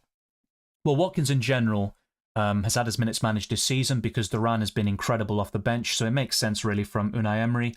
I think Guirassy is an upgrade, but would I take a hit to sell Watkins, who is in most predicted lineups? I probably wouldn't, mate. Now, if you're really bullish on Guirassy, you think he's going to score a brace or hat-trick and you want to captain him, then fair enough. I think that's a great choice. But for a hit selling Watkins against Club Brugge, I probably wouldn't. That's my take on it. Okay, we've covered all of this. Yeah, okay, that's all covered. That's good. Okay, no, as soon as I say that, we've got another super chat. Thank you very much to Gonzalo for helping us reach 10 super chats, which was the goal. If you've got a message, just let me know. You don't need to send another one, and we'll get through your comments. So thank you very much, Gonzalo, and to everybody else who is sending questions, and all the super chatters, patrons, and members. I couldn't tell you for sure, mate, with Rafinha. So UEFA.com don't have him in the predicted lineup. But in other websites, which might not be that reliable, but they do have him in there. I think Sport Gambler, for example, is one. Take that with a pinch of salt. Ultimately, nobody knows. Hansi Flick doesn't seem, this season anyway, to be the type of manager to rotate a lot. But if you're asking me, I think Rafinha starts, but I'm not convinced. That's pretty much my take on it. If you had Lewis, would you start Gyökeres? You start them anyway, mate, because in UCL Fantasy, you bench your Wednesday players and you start everybody plays on the Tuesday. If they blank, you then sub them out for those yet to play. That's the way UCL Fantasy goes. So let me put this poll out before going back to your questions again. So let me know what you think. Just for reference again, let's go to the transfer section. I could buy Guirassy and Rafinha, who is obviously a bit of a doubt to start this week. Maybe Olmo could be the better choice. And the ones making way will be Gyökeres and Bellingham. The second option would be Guirassy and Lookman in, whilst keeping Bellingham, but I'd sell Joshua Kimmich instead, and Gyökeres would still make way with these sets of transfer plans. And the last one is buying Lewandowski and Lookman, and in this case, I'd sell Bellingham and Gyökeres whilst keeping Kimmich. But as you can see, I'm looking at the same pool of players, but there are a few tweaks I could make, and it all depends really. I've got the next hour or so to kind of figure things out. But hopefully it's not going to be chaotic like, the Limitless last week or maybe previous deadline streams where I leave things very late. I don't like doing that, but sometimes I overthink things. So it is what it is. So let me know what you think. So far, Bellingham being sold alongside Gyökeres to Rafinha and Guirassy is winning. So it looks like a lot of you believe Rafinha will start. But as I said, I might go to Olmo or a different sort of transfer there to make that possible. Courtois is out, mate, as covered earlier, Lucas. So Courtois and Kobel are injured in Matchday 4. They haven't travelled, and of course, they will not play as a result. Gittins or Guirassy? Guirassy is my slight preference. Hey Dylan, Vinicius or Harry Kane for this Matchday? That is extremely tough. I'd probably go for Harry Kane still, but I think AC Milan is a good fixture for Real Madrid. I think Los Merengues will score 3 or 4 goals. Bruno says, evening Dylan, what are the best midfield captaincy options for today's games? Top 3. Okay, for today's games. Great question. I think Gittins would be up there. Phil Foden and Salah. That's my top 3. Now, there could be someone I'm forgetting. Perhaps maybe, for example, Bellingham, who is still a good option. I think he'll come good. Maybe Yildiz. I'm pretty sure he's a midfielder, by the way. Let me check that. Actually, I think he might be a forward. So, yeah, he is a forward. Apologies for that. I think I'll stick with that. I don't want to overcomplicate things and just kind of, be woke. So, Salah for me is probably the top option if I had to kind of rank them. Git second and Foden third. I think that suffices. For some reason, I thought Yildiz was a midfielder, but I kind of quickly remembered he isn't. FP Ostra saying Kobel won't start. Yeah, no, he's out. Kobel is completely out. I mentioned this in my videos over the weekend. He picked up an injury against Wolfsburg. I think they lost in the Cup 2-1. Kobel also had like a fit of rage and stuff. But yeah, he's out. Same with Courtois. Yeah, Karnasecchi is a good choice. I do like that. I'm not saying Rafinha won't start. It's just there's a possibility of rotation for Barcelona. Not massive, of course, because they aren't in a great position in the Champions League phase table. You know, they lost to Monaco Matchday 1, but there is a slight chance that someone like Rafinha is benched. Foden or Salah? Salah for me. Should I sell Rafinha? I'd keep Rafinha unless we know for sure that he's out. Maybe we get something over the next hour or so, but I highly doubt it. Yeah, Sesko's decent. To be fair, decent choice. He's had a good start to the season for club and country, but not my favourite. I prefer Guirassy. Having triple Dortmund and Barca prevents me from having Guirassy and Rafinha, which kind of sucks. Yeah, look, there's always pros and cons. You would have had triple Dortmund maybe for the 7-1 against Celtic, and of course Barcelona's great win against Bayern Munich recently, but you can't have it all. I don't think Di Gregorio starts, mate, and he has been in Serie A, which might look good on paper, but I think in my mind it spells trouble because previously it was Perrin starting in Serie A and then Di Gregorio would start in the Champions League, or at least they'd rotate a little bit. But he has started every single game there and he got sent off, of course, in his previous start in the Champions League. I'm just not too optimistic. I've also seen the predicted lineups and they all have Perrin in there. I'm not saying that he's going to, how do I say this? He's not going to be benched for sure, but I'm not confident whatsoever. Aranya says, any of Lewis, Kolasinac, Zappacosta, Singo with a -4 long term. Yeah, they've all been recommended actually, especially the first three when I was asked about the best under 5 million defenders. My personal favourite might be Kolasinac actually, but there's minimal difference between him and Zappacosta, so you can still go for the cheaper option there. Rico Lewis is fine, but he's always a rotation risk, so you know what you're getting. And Man City have some tough games. Sporting away isn't easy. Juventus and PSG very soon. I don't see many clean sheets from those matches, but Man City have been flawless almost in the Champions League this season. Singo did very well in Matchday 3, but I don't trust Monaco. Beyond the Bologna game, I don't see Monaco keeping many clean sheets. Anton replacement Dylan? Gulbarsi will be up there, but you might want to spend a Barcelona spot on somebody else, especially the attackers, I understand that. Maybe one of Zappacosta or Kolasinac would be your best bet. Captain Salah, Guirassy or Gittins? I'd stick with Salah, I think. Yeah. It's very close, actually, with Guirassy. So just to make it clear, I did say earlier my top 3 midfielders for Tuesday would be Salah, Gittins and Foden. I do believe Guirassy is better than Gittins, and it's very close between him and Salah here. I think I'd go for Guirassy. Guirassy, Salah and Gittins in that order. Thank you, by the way, Aranya, once again. So for the super chat, and also to Ram. Will Yamal start? I believe so.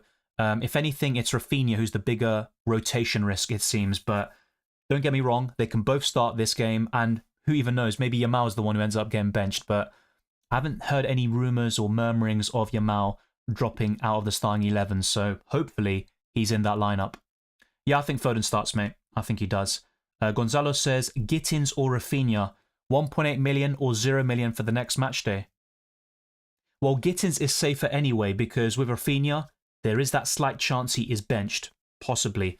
Now, once again, just to make my feelings clear, I think Rafinha will start, but I'm a bit unsure because of all the predicted lineups I've seen. They're kind of contradicting each other. Ideally, I'd see what Sport and Marca are saying. I think the Spanish outlets tend to get the Barcelona lineup spot on. So I'll try to have a look and see if I can find anything.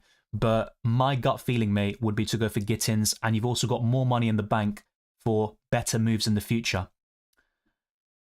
Sí, entonces, en este escenario, Joao, es posible que vendo a Gyökeres y Bellingham. En la segunda, ¿cómo decimos? No sé, en este momento no sé cómo decirlo, pero Guirassy y Lookman sería por Gyökeres y Kimmich, y mantendría a Bellingham. Y la otra opción es comprar a Guirassy y Rafinha, pero tengo que vender a Gyökeres y Bellingham, y tengo a Kimmich en mi equipo todavía. Así que son todos parecidos, no hay mucha diferencia, pero creo que estoy buscando un segundo o tercer jugador de Borussia Dortmund y también con Barcelona. Creo que tienen muy buenos partidos en la jornada 4 y 5. So let me go back to my team, and we'll see how the vote is going, but I believe we've got a clear winner with over half of the vote, and that is going to be the Bellingham and Gyökeres out for Rafinha and Guirassy. So it seems like the predicted lineup stuff hasn't really unfazed people. Well, hasn't really phased, should I say. And they still believe Rafinha is a great transfer in. Yes, great shout, by the way, just here, if I can find it. Melambo is a great pick, but I heard he's actually out for the next couple of weeks, which is unfortunate.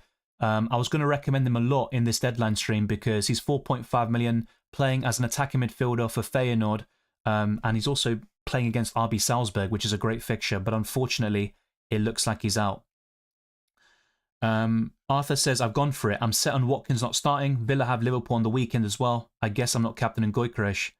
It might be a blessing in disguise for you, mate. And don't worry, you'll probably captain Gyökeres a lot if he joins Man United one day. But yeah, I think ultimately Guirassy is worth the transfer, even the -4. Yeah, I think so. I mean, Aston Villa have almost secured it. I think they'll beat Club Brugge, and I know they've got tough fixtures afterwards, but I think they'll hang on to the top 8, and they could still finish quite comfortably in the top 4. So yeah, I think Aston Villa will finish really high up, actually. Is Ake going to start? Not guaranteed, mate, and I wouldn't be looking at Ake. I think the best City assets, apart from Haaland and Foden, would be Akanji and probably Gvardiol. And I still like Lewis, by the way, but I don't think Ake is worth really talking about much. Just for reference, by the way, and it's not gospel, but UEFA.com have Ake in the lineup, so maybe it's looking good for him. What would you do to your goalkeepers if you could?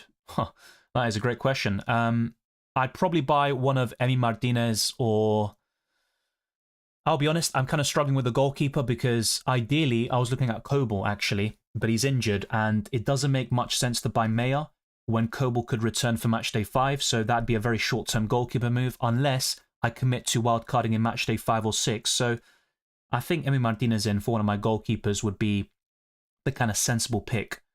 That's probably what I'd go for, yeah. And it would be Blažević making way, but if you actually look at it, they do play. Well, Blažević is going to play this match day, whilst Igor Gordon might not, so it's not really ideal, my goalkeeper situation, regardless. Take out Carvajal for Sapcosta for -4. Not a big fan of hits for defenders, but in UCL Fantasy, you get ball recovery points, and Sapcosta has good fixtures over the next 4, with only one exception facing Real Madrid. I'd probably do it. I don't think it's absolutely necessary, though, especially if you've got 14 players in your squad who can do a decent job. So, I mean, I think Ricolos will start, but UEFA.com don't think so. So that could be a slight concern. Rafa, I covered your question, mate. It doesn't matter if you've got Lewis and Gyökeres. The way UCL Fantasy works is the players on the Tuesday, you put them in the lineup, and those on the Wednesday, you leave on your bench. And then after the Tuesday games are done, you sub out your lowest scoring players for those yet to play on the Wednesday. Check out my How to Play guide if you're unsure about anything, but there's no need to bench one of them just because they play each other. In UCL Fantasy, it doesn't work that way. Wirtz is a good pick. Yep, he still is, but Liverpool away is his toughest game throughout the entire league phase. He might struggle in this one. It might be his first blank technically, but I still like him. Dylan, any proposal of BVB goalkeeper? Well, yeah, Meyer will start, and on the Limitless, I'd probably go for him, but I wouldn't buy him as, you know, using a free transfer or even on the wild card, because in Matchday 5 or 6, Kobel will return, and therefore you're kind of wasting a transfer or a goalkeeper spot on the wild card, you know, for just one match day, really. I don't like that too much. Fair enough, Chase. Good luck. I think for some people, the wild card could be great. It's kind of the midpoint of the league phase almost. But match day 6 could be another good chance with plenty of fixture swings. Not to mention match day 8, where you could use the wild card as a Limitless, as discussed earlier. Luca Dean or Pau Torres? I think Pau Torres is safer, so I'd probably go for him. There is a chance that Maatsen starts instead. Yeah, Kobel and Courtois are injured. They're out. According to me, don't think Israel starts after Amorim. Yeah, look, that was something I was thinking about. So I was originally planning to recommend Martinez and Franco Israel as a goalkeeper pairing on the wild card, but I actually thought about that. With Amorim leaving, there is the chance that Israel becomes the second choice goalkeeper again. We don't know for sure what the new manager will do. So yeah, that is a good point. Salah or Gittins as captain? Salah. Would you do Vlahovic to Vinicius or Guirassy for a -4? I think Lille away isn't a bad fixture, although they have beaten Atletico Madrid and Real Madrid recently, but I probably would, yeah. I think Guirassy is worth the -4 hit in this situation. Havertz, Foden, Rodgers to Guirassy, Rafinha, Gittins for a hit. Looks good to me. Just bear in mind that Foden is a good choice. He's been doing really well in UCL Fantasy. and Rodgers is expected to start. I know he had an injury scare against Spurs, but he shook that up quite quickly, and he was quite disappointed to be subbed off. He was in training, of course, in the last couple of days. And as for Rafinha, there is a slight chance, I'm not saying he will be benched, but there is a chance he doesn't start against Red Star Belgrade. Yeah, Frimpong should play, but he is a suspension risk. Now, the next fixture is against RB Salzburg, so maybe Frimpong, the ideal scenario is for him to be booked here. Then he misses matchday 5. They can easily beat RB Salzburg without him, and then he's back for Inter Milan. So yeah, I think Frimpong will play. Best replacement for Bellingham. Well, I'm looking at Lookman or Rafinha / Olmo, but it all depends on who I buy up front, and also do I sell Bellingham or, well, of course, you're asking best Bellingham replacements, but yeah, I'm basically going to recommend the midfielders I've been talking about. If you don't have Gittins, though, I'd highly recommend him, and it goes without saying that Salah, if you've got the funds, is the best option. Thank you, Mitra. Pick 2 between Wirtz, Salah, Musiala for the next 2 free match days. Still going to be Wirtz and Salah for me. I think they're better options than Musiala in terms of goals and assists combined.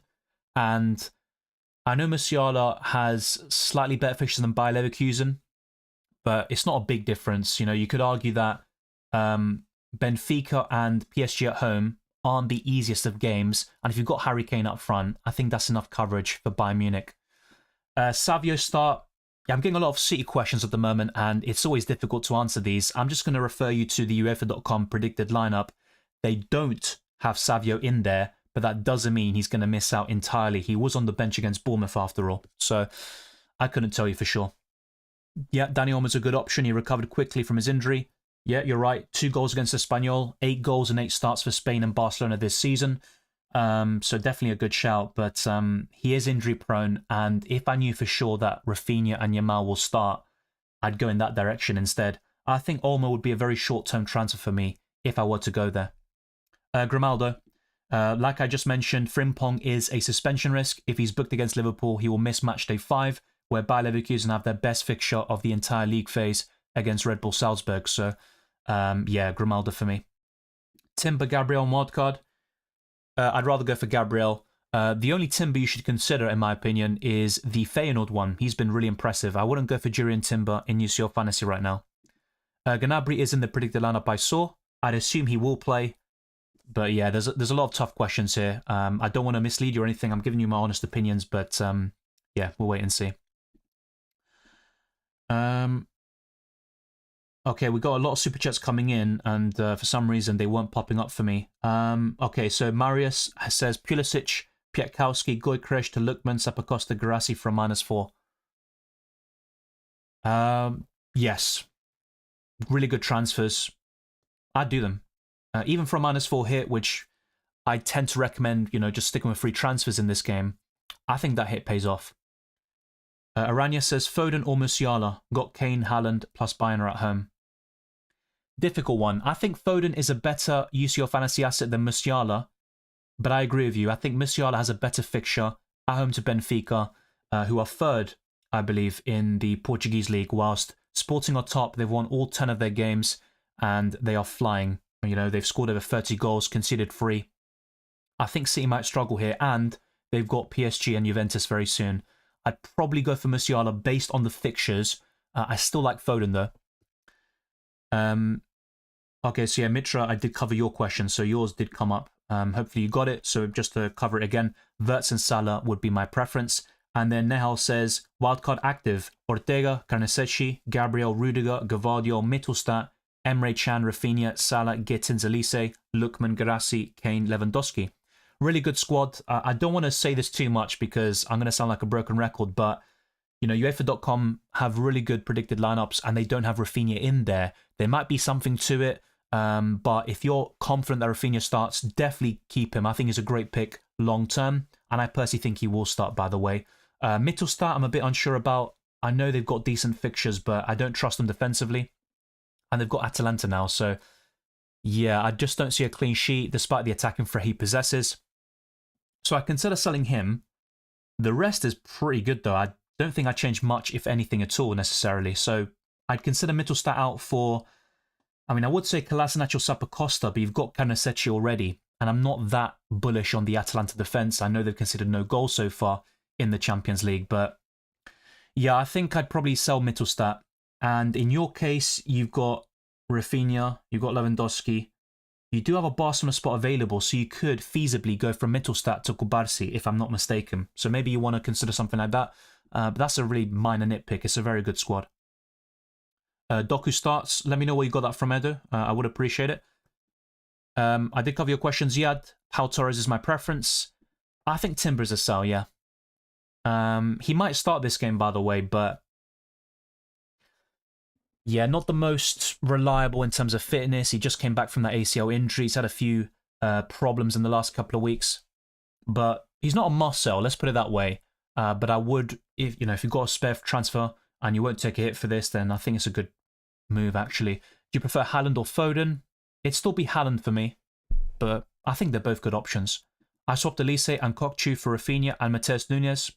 Yeah, good transfers. I do like Elise though. But Rafinha is better if he does start, and Mateus Nunes has been in great form. I'd go for Elise there. Rafinha or Yamal. If I knew they both start, it'd be Rafinha.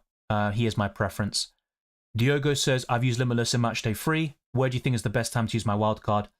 I don't know what your or should I say, I don't know what your team is. But just to kind of give you a reference point, I'm looking at Matchday 6 potentially, because there are plenty of fixture swings for a lot of the teams. So I think some of your players might have good fixtures now and in Matchday 5. But yeah, I think Matchday 5 or 6 could be a good time to wildcard for you, but I don't know your squad, so it's impossible for me to answer with certainty. Havertz or Vlahovic? Vlahovic this week. I don't think Arsenal score many goals against Inter Milan, probably one max. I'd be surprised if they replicate their 5-1 famous victory from 2004. Tiggy Taylor, always a pleasure. Plan to wildcard in 6. Need to transfer in a midfielder. Lookman or Gittins? Captain Gyökeres, Mbappe or Gittins if I transfer in? They're both good. So I've got Gittins myself, and I'm possibly going to bring Lookman as well. But I'd probably buy Gittins if I had to pick one. I think the next two fixtures look phenomenal for Borussia Dortmund. And look, Atalanta have good fixtures as well. Young Boys away in Matchday 5 looks particularly interesting. But I think Gittins is my slight preference, especially this week, Tiggy. But either one is fine. As for captaincy, Mbappe's a nice shout, actually. I think Madrid will score 3 or 4 goals against AC Milan. But I think Gittins would be my preference simply because of the fixture. And of course, if you end up going for the other midfielder, I'd stick with Mbappe as the captain. I think Diaz will start, yeah, and Gakpo will get the nod in the Premier League. Chan, risky captain? Yeah, but it's fine to go for a risky captain because you've got another opportunity tomorrow and some great players like Harry Kane and Lewandowski with a plum fixture. So I think that's fine.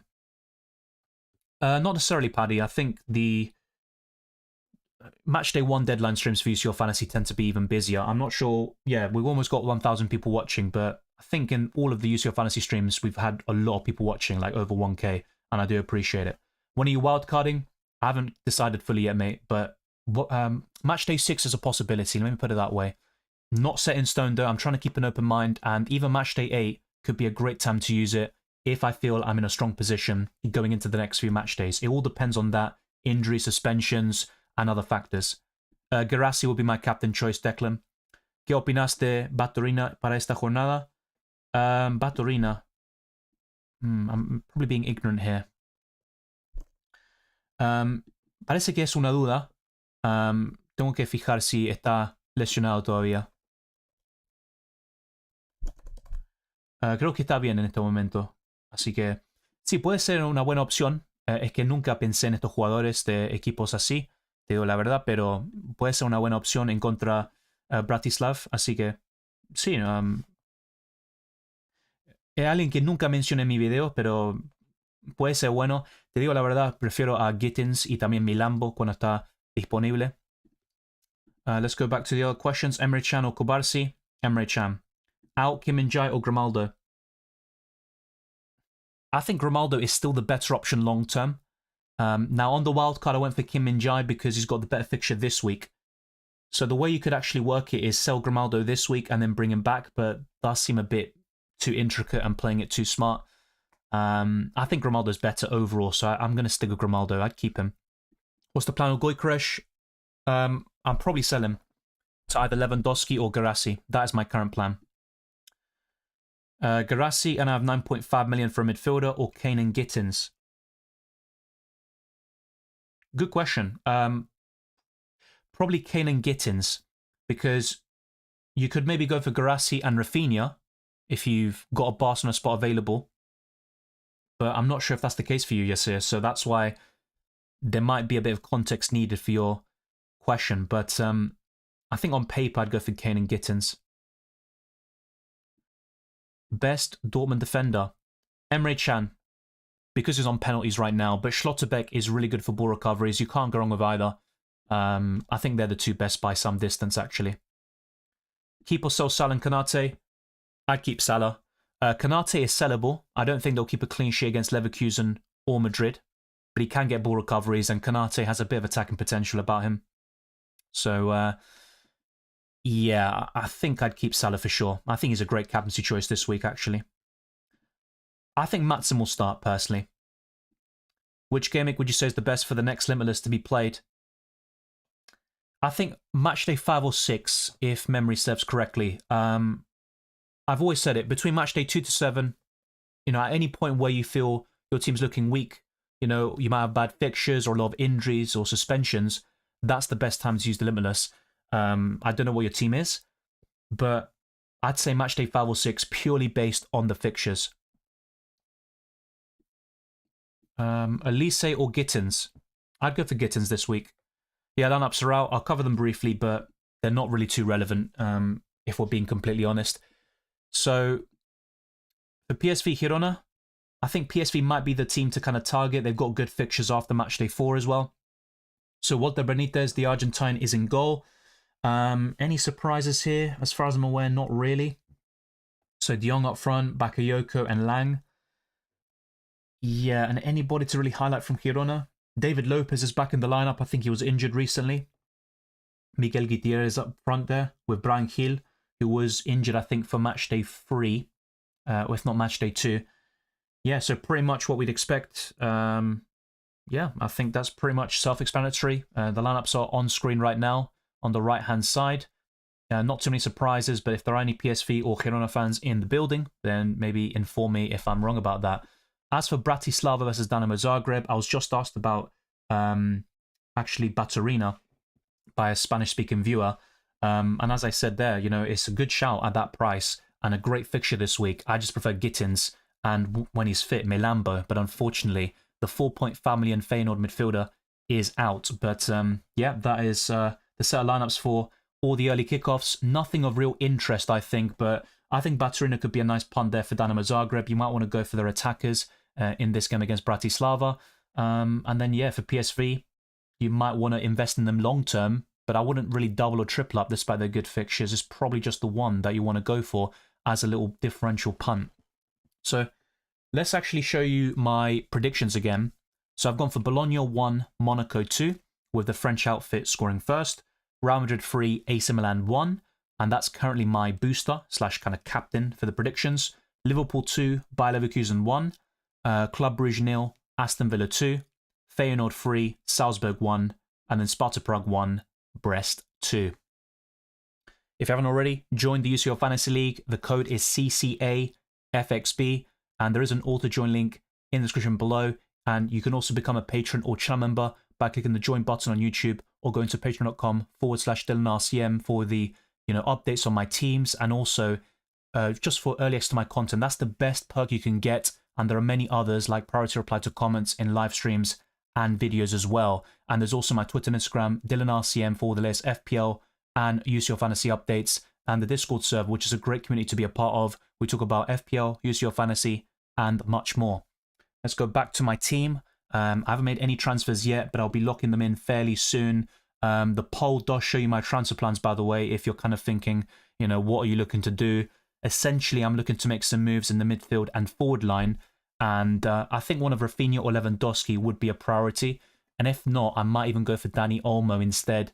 I think he might be a bit safer this week to start than the Brazilian.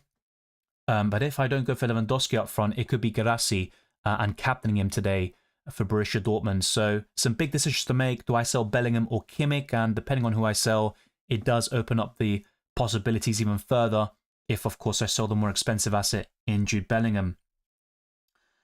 So I'll leave that on for a little while longer. We might even hit 1,000 votes for that. And we've got another super chat here from Paredes. And the question is, best under 9.3 million striker, Guirassy and... Well, I still like Gyökeres a lot, but I wouldn't highlight him now because of the next two fixtures. So if we're looking at the other names, I think I can come up with someone even better than Gyökeres, at least for the next two. So I do like Watkins a lot this week, by the way. His minutes are a bit of a concern. I think in the long term, Julian Alvarez could be a very decent punt. After PSG away, it's Sparta Prague, Bratislava, Bayer Leverkusen, and RB Salzburg. So only one difficult game out of the last 4 match days of the league phase. And some of them are looking really appealing. So yeah, beyond match day 4, I'd say Alvarez is a nice punt. Otherwise, yeah, it does become a bit difficult, I have to say.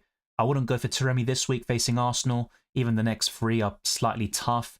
So not Taremi for me. I think once he's available, I think Sima from Brest is a decent punt. He does face Real Madrid and Barcelona. But you've also got Sparta Prague this week. You've got PSV and Shakhtar Donetsk. I need to check his injury situation, though, since things do change very quickly. And I'm always trying to, keep updated on the injuries. But, I check one day, they're injured, and then the next day they're absolutely fine. So I'm going to have a look now and see if Sima is still injured. Yeah, apparently he's got a hamstring problem, and he could be out until the international break, essentially. So he might be available for match day 5 or 6. I'm not sure if he does make it for match day 4, though. I'd have to check if he made the squad that travelled. Thank you, Fantasy Fluka. Great name. Emre Can or Inigo? Emre Can. Will Haaland start this game week? Yeah, I saw the video that you're talking about. I think he'll be fine. I don't think he's injured. But FPL-wise, that could actually make my my transfer plans in that fantasy format much simpler, because I'm looking to buy Salah and spread the funds, as I'll talk about in that team selection. It would cause problems in this game, though, and I might even take a -4 hit, or keep Gyökeres and sell Erling Haaland instead. I do like Sesko, but I'm not so sure. I'd rather buy Guirassy, to be honest. Better fixtures, really high ceiling. And I do like Gyökeres after match day 5. Probably. I think I would go for Sesko, but I'm not as keen on him as I would be with Guirassy. Best captain today? I think it's between Guirassy and Salah. Haaland or Kane? Harry Kane. Best Dortmund defender, says Julian. I'd say Emre Can just because of penalties, but I do like Schlotterbeck a lot. He was my pick from the beginning of the season, and I still think he's a great choice. If you are going for a Dortmund defender, I would look nowhere else, basically. I think those are the top 2 options. -4 hit for Gyökeres, Valverde, and Carvajal. What, to sell all 3 of them? I'd probably go for it, assuming that you're buying a striker with great fixtures. Otherwise, you could keep Gyökeres, but I would sell Valverde and Carvajal. Yeah. Lord Yana says, Vinicius, Lookman, Gittins for Musiala, Pedro, Watkins. Yeah, looks good to me. Now, Watkins and Musiala are decent options this week, but overall, I think you're upgrading. João Garotes says Lewandowski and Gittins, or Guirassy and Yamal/Rafinha. That is a great question. Probably Guirassy and Rafinha, assuming he starts. That would be my take on it. Buy Lewandowski, sell Haaland. Hope Lewandowski scores a hat-trick tomorrow. Yeah, that could be another shout for me, actually. I wouldn't, kind of rule it out. But if Haaland isn't injured, and I don't think he is, I don't think there's a need to sell him for a -4. In my case, anyway. Yeah, Gutierrez is listed as a defender. That is true. That is a good point. I saw Mbappe to Vinicius. I understand why you're doing it. Vinicius is the talismanic figure for Real Madrid at the moment. He scored the hat-trick in match day 3, a phenomenal performance. But that could easily switch the other way in the coming weeks. So it might be sideways. We'll wait and see how it goes. If I had a preference right now, it would be Vinicius. But it is a bold transfer to make. Best defender for 5.4 million. Difficult one. Probably Emre Can or Schlotterbeck for me. I think Schlotterbeck might be a bit more expensive. I need to double check that. I might be wrong. But yeah, Emre Can is 5.2, so I think that's probably enough for you. Schlotterbeck is 5? Yeah, he's 5 million. Fair enough, yeah, I'd probably go for one of those two. Best two goalkeepers today. Well, you only need one, of course, and you want to have a Tuesday and Wednesday goalkeeper, but I think the best goalkeepers would be Lunin and Meyer. So the two goalkeepers standing in for the injured Courtois and Kobel. They're my favourites. I probably would stick with them. Yeah, Gavardio's decent, but Sporting could definitely score in this game. They've been phenomenal in the Portuguese league with 10 victories out of 10. Who would you sell to get in Gittins, Tielemans or Gravenberch? That is a good question. Probably Gravenberch on the face of it, but you'd also have to check the predicted lineups. I think Tielemans will start for Aston Villa, and Club Brugge is a nice fixture for him. You know, also home soil. Maybe he'll produce some magic. Yeah, I'll probably sell Gravenberch. Best goalkeepers on Limitless. I'd probably go for Meyer from Borussia Dortmund, but then again, if you've got Gittins, Garassi, and either Schlotterbeck or Can, then you won't be able to do that. But I'd probably go for one of him or Lunin. And then for the Wednesday, yeah, I think for the Wednesday, I'd go for Emi Martinez. Rafinha or Salah for this week and the week after? It would be Rafinha, assuming he starts. Who's your backup captain for this week? It would be Harry Kane. It would be Harry Kane. But if I do buy either Lewandowski or Rafinha, they could take the armband. That's a possibility which I discussed in my team selection. But my current plan is to captain Garassi if I buy him. Otherwise, it'd be Gittins and Kane with this current setup. So there is basically 50 minutes left until the deadline. I will be making transfers very soon, but try to go for your own pathways, make your own decisions because you can do even better and have fun. UCL Fantasy is a great game with not so much of a template with so many options, especially in the league phase.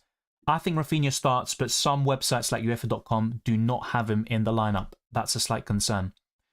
Haaland and Gyökeres to Vinicius and Garassi.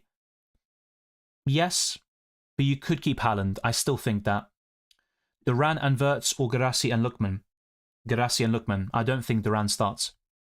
Best defender for 4.5 million instead of Gonzalo Inacio. Probably Kubarsi for me. Just covered that A7.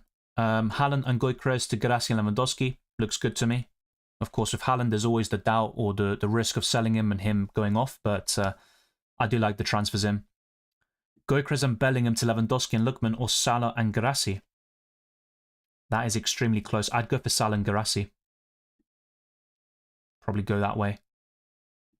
Yeah, so just if I separate by team by date, so I do have 3, 4, 5, 6, 7, 8 players on the Tuesday currently and 7 on the Wednesday, but with several transfers I could make, that could shift the balance slightly. That is my current setup.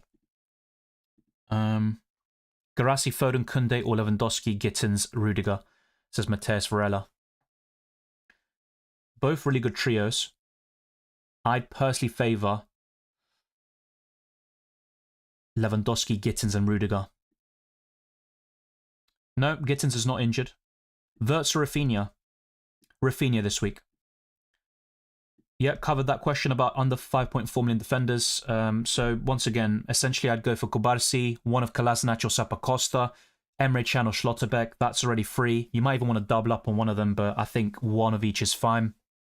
The other defenders could be Rico Lewis and another 5.4 million defender. I mean, preferably I'd have one over that price bracket. That could be Grimaldo or Jules Koundé, maybe one of Saliba or Gabriel.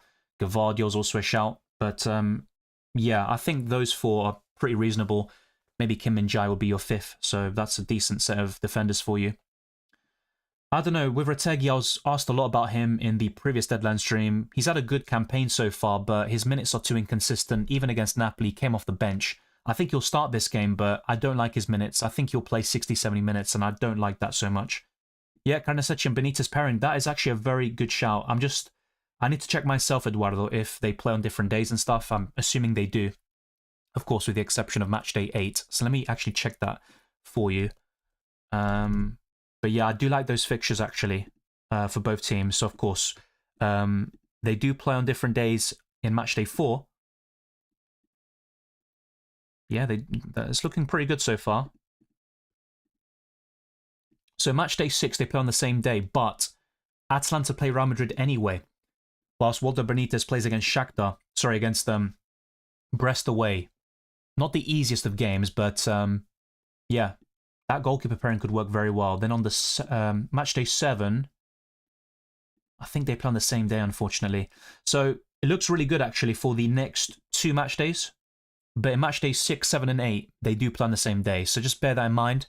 Ultimately, though, it's not a bad goalkeeper pairing. It's very difficult to get that spot on in the league phase, considering how things are kind of structured. Walter, you're spamming the chat, mate. Like I said in the pinned comment, any spam messages, kind of know what my take on it is. Try not to do that. You do get in the way of others. Haaland or Kane on Limitless, says AZ. Kane. Mbappe or Vinicius long term? It would be Vinicius right now, but I personally think it could switch the other way very soon. But I like the look of Lookman this week. No, so do I, even in Matchday 5, which is arguably even better. Lewandowski or Guirassy for long term? Probably Guirassy. I'd probably give him the edge. He's slightly cheaper. It also allows you to go for Harry Kane and Vinicius maybe, or a different premium striker. That's kind of my take on it right now, but they're both really good. And I think this week you might give the edge to Lewandowski, but that's a very, very tough one. Best under 5.6 million midfielder other than Gittins, it would be Melambo, but unfortunately he's injured. He's a 4.5 million midfielder who plays as an attacking midfielder for Feyenoord, and he has RB Salzburg this week, but unfortunately he is out, if I'm not mistaken. I'm just going to double check that again. Yeah, I think he's out until late November, or at least for the next couple of weeks, which is a big shame. I was going to recommend him a lot in this stream. So to give you another option, it's going to be tough, I'm not going to lie. I think there's definitely someone out there. It's just a question of identifying that player. So let's see if I can get somebody. What's the price bracket? 5.6. I think Mateus Nunes could be a shout for Man City. He's in great form. You might want to consider Reinders, who scored a brace in Matchday 3, but not a great fixture this week against Real Madrid. I think Timber. I genuinely consider Timber. That is, of course, Quentin Timber, related to Jurriën Timber. Yeah, I think that would be my pick. Quentin Timber. Wirtz or Lookman for the wildcard? Lookman. You can always go back to Wirtz in Matchday 5 or maybe 7. The best wildcard team is covered in that video, so I'm not going to be able to go through that again in detail. I think it's best if you watch that video and see why, go for and the reasons why. Benitez or Schmeichel? I've gone for Schmeichel. Slightly cheaper. You could argue PSV have better fixtures, especially this week, but yeah, I'd probably give the edge to Schmeichel. They're both good options, though. Just bear in mind how they rotate with your other goalkeeper. That's always going to be the main concern.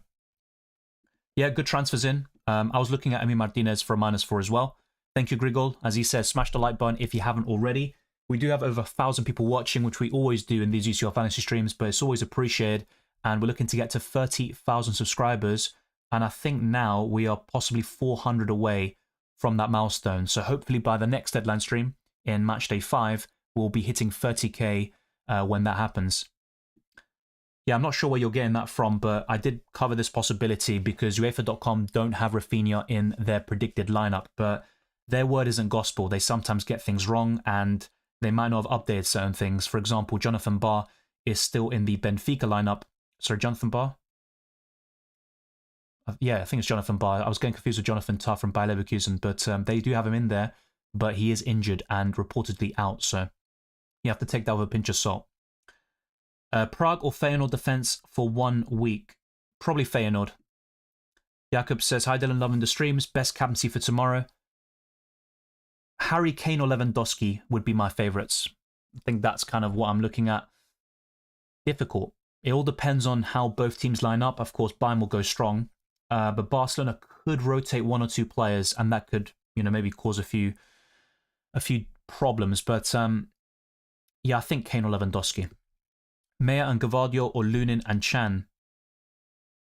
Lunin and Chan. Lunin and Chan. I'll be honest, it's just not entirely sure of Man City keeping a clean sheet, and even with Real Madrid, to be fair. I'd probably go for Meyer and Gvardiol, but bear in mind that both Lunin and Meyer are not long-term options, so I'd only recommend them for the Limitless. I would not be buying them in this week. If you have free transfers and do Limitless, will you get free next match day? I believe so. I might be wrong about this. It will either be 3 or 2, of course. I don't think... Of course, I'm always asked this question about if I make transfers, then play the Limitless, will they go through? Of course, that is not the case. I'm aware of that. But with this, I think, as far as I'm aware, you have free transfers going into the next match day. Musiala or Foden? I'd go for Musiala right now. Better fixtures, especially in match day 4. Will Doku start? I think so, but I couldn't guarantee it. Sell Haaland or Gyökeres for Guirassy? I'd sell Gyökeres, but he does have the home advantage. That is a tricky one. Yeah, I think Rodgers starts. Best Barcola replacement? I think one of Lookman or Gittins. It all depends on your price point and which players you have already. Because if you don't have, for example, Rafinha, Yamal or Olmo, you might want to go for one of them instead. They're the best ones on paper. Dortmund double defense. Yeah, it's a sound choice. I talked about this on the Limitless, but you could even... I think the double up in the attack is probably more viable. But I think Emre Can and Schlotterbeck are really good choices. And they're actually top of certain algorithms for clean sheet odds this week. It's between them and Barcelona, I think. They're the most likely to keep a clean sheet. Gittins over Haaland. That's my current thinking. But my plan is to buy Guirassy, or possibly to buy him in. And if I do, he'll be my captain. Musiala out for Salah or Wirtz out for Rafinha? Musiala out for Salah. They did coexist though, especially in match days 2 and 3. I personally think that's not really a big issue, but when everybody's back, we could see Gittins drop to the bench from time to time. That's definitely a possibility, but I think Gittins will keep his place with Adeyemi in particular returning. Sí, Matheus Nunes está bien, lo mencioné recién en inglés. Para mí, Matheus Nunes está jugando muy bien para Manchester City. No me gusta un montón en UCL Fantasy, prefiero a Foden, por ejemplo, y también por un precio similar tenés a Quentin Timber, Milambo cuando está disponible, y Gittins, que para mí es el mejor mediocampista en este precio. Watkins, Sesko o Gyökeres? This week it'd be Watkins. Captain Guirassy or Salah? Guirassy. I have Haaland and Kane, but I want Lewandowski. Who do I get rid of? Get rid of Haaland in that case. It's always a risk, but I'd rather keep Harry Kane. No worries, Harry. Easy99 says, who to buy for matchday 5? I have 5.5 million still in the bank. I don't know what position you're talking about, though, so let me know. Do you think Adeyemi and Gravenberch to Gittins and Lookman is a good move? Yep. I'm looking at Lookman as well, so decent. Best Barca defender that will start? Jules Koundé. Adeyemi is not fit. He is out. Sorry, Bad, I'm not going to be able to do that because it's a very long list. I can give you the link and you can check yourself or rewind the stream. It'll be easy to find if you're on your laptop. You can kind of skim through and it will show you the preview. But yeah, I'm going to give you the link because I think that's probably for the best since that has been covered and there's a lot of lineups in there. So there's the link. That should be good. Evening Dylan, thoughts on Haaland to Kane? Believe City will struggle. Also Pulisic to Rafinha. He seems essential. Now, like the Rafinha thing is kind of a big deal, it seems, in the stream. So UEFA.com don't have him in the predicted lineup. That doesn't mean he's going to be benched, but it does raise some concerns potentially. If I knew for certain Rafinha will start, I'd probably just buy him in and Guirassy and just kind of lock in my transfers. Yeah, I think Haaland to Kane is absolutely fine. I think Kane is an upgrade at this moment in time. I'm not really sure if Vasquez is a buy because it's AC Milan, Liverpool and Atalanta next. Maybe one clean sheet out of the next 3. But I'm not that convinced. Yeah, Kubarsi should start. I don't think Di Gregorio will start, to be honest. I just have him in there. Blažević will play because Schlager suspended, so I don't need to take a hit for a goalkeeper. Gyökeres to Kane, Carvalho, is it? Or Carvajal to Torres, and Valverde to any one of Foden, Lookman, Nunes. I would go for Lookman out of those lot, especially looking at the next 2 fixtures in particular. No worries, Badder. Apologies that I wasn't able to go through again. It's very extensive, trust me. But maybe there will be some differences, actually, because when I checked it, for example, they had some out-of-date information. I think Bar, for example, from Benfica, he is injured, but he's in the predicted lineup for UEFA.com. Saka or Salah? It'd be Salah easily right now. Welcome to Stapaki. Yeah, I think Bar is injured, yeah. I saw that on Twitter. I'll try to give you the exact news, like the exact quote, or, show you why I think that. So, it was reported by a webpage called Vai Benfica on Twitter. He says, Bart is not part of Benfica's delegation for the trip to Germany, and that was using Google Translate for the Portuguese quote, but yeah, he hasn't travelled. Thank you, Luis Miguel, for the super chat, and thank you to everybody else who has sent them in. We set a goal of 10 super chats throughout the stream, and we've massively, surpassed that. I think we've gone over double, so thank you very much to those that have contributed towards the channel. Hopefully I haven't missed any else, because sometimes YouTube does bug out, so yeah, we're all up to date with that. Top transfer targets. Yeah, so it's all in my poll. So essentially, Rafinha or Olmo, one of those two are right on radar. The same goes for Lookman, Guirassy and Lewandowski. I think those players are most likely going to make it into my team. Best 3 Barca players: Lewandowski, Rafinha, and Koundé is probably the best 3 overall, in my opinion. The only channel to cover the only channel to cover UCL Fantasy stream now. I appreciate it. Yes, I mean, I've been doing UCL Fantasy Deadline streams for many years now, but I do believe there are other channels that are starting to do it as well. So always support them as well. Why do you want to drop Jude? Well, he hasn't scored a goal for Real Madrid this season, and I think Rafinha or Lookman would be an upgrade in terms of the fixtures, and I could also buy Lewandowski or Guirassy up front, so that's pretty much why. Now, in an ideal world, I'd keep Bellingham, sell Kimmich, and then buy Rafinha, knowing that he'd start, but I wouldn't be able to afford that. Yeah, I think Gvardiol starts. I'm a BVB fan, and I predict a Guirassy hat-trick tonight. Also like my rank at the moment, a really good rank, 166. Hopefully you can stay there and maybe get into the top 100. All the best, and a Guirassy hat-trick could really help you. If I put Salah or Wirtz in that list, would you put either ahead of Lookman? Yeah, I'd put Salah ahead, but I would put Lookman just above Wirtz because of the fixtures. Best Feyenoord options, I think Quentin Timber is probably my favourite. Yeah, I think he's probably my favourite, actually.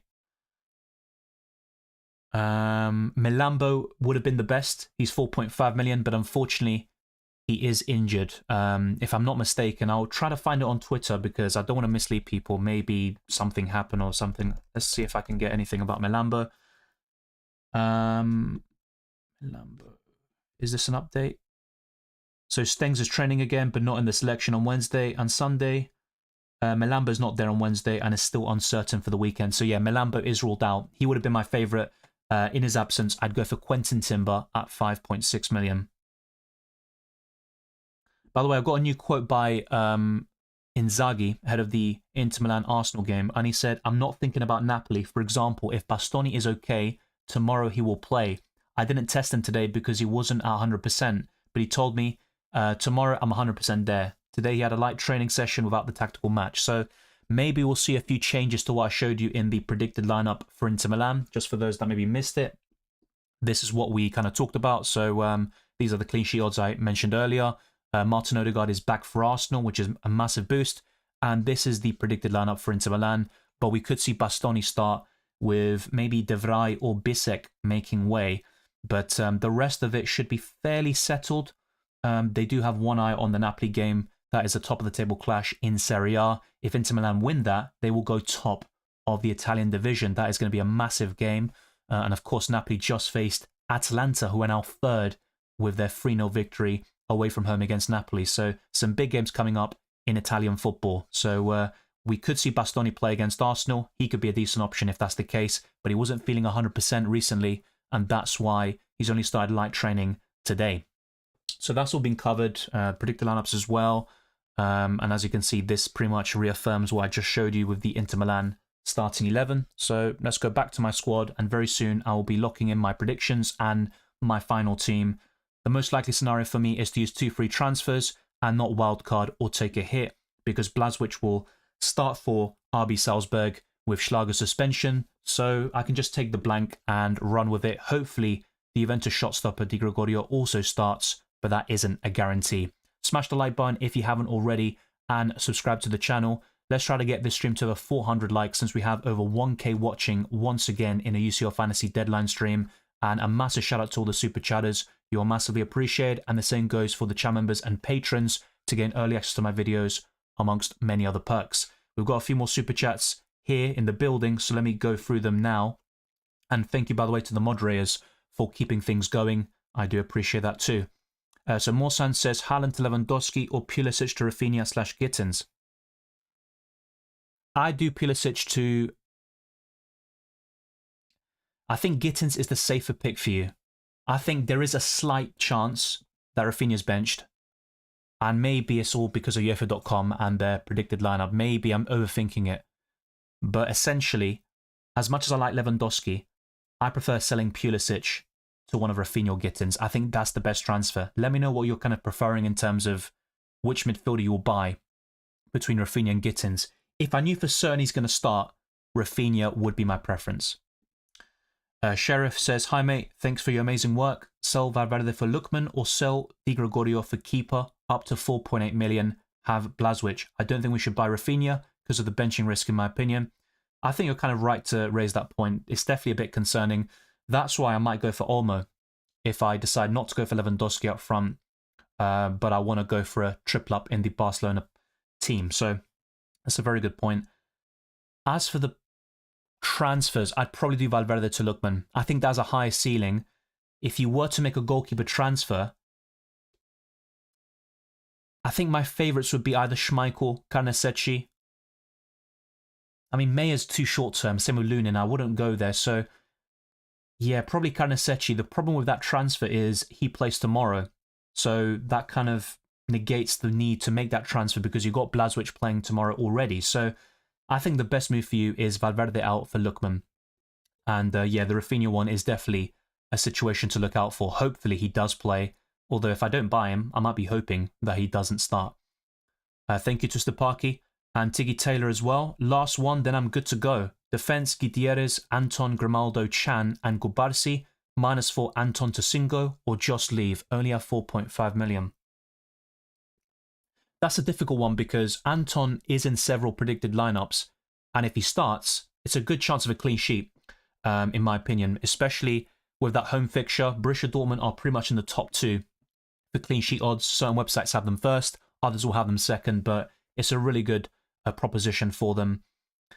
I'm going to have a look now at other predicted lineups to give you a definitive answer because there is a slight inkling in my head that Anton could still be available and start the game tonight. And if that's the case, I think he'll get you a decent return. So bear with me for a second. And if there are any Dortmund fans in the building, do help us in our quest for information. Do you believe Anton will start? That would be greatly appreciated. Let's see if I can get their predicted lineups. Maybe from a Dortmund website, that could be very helpful. Yeah,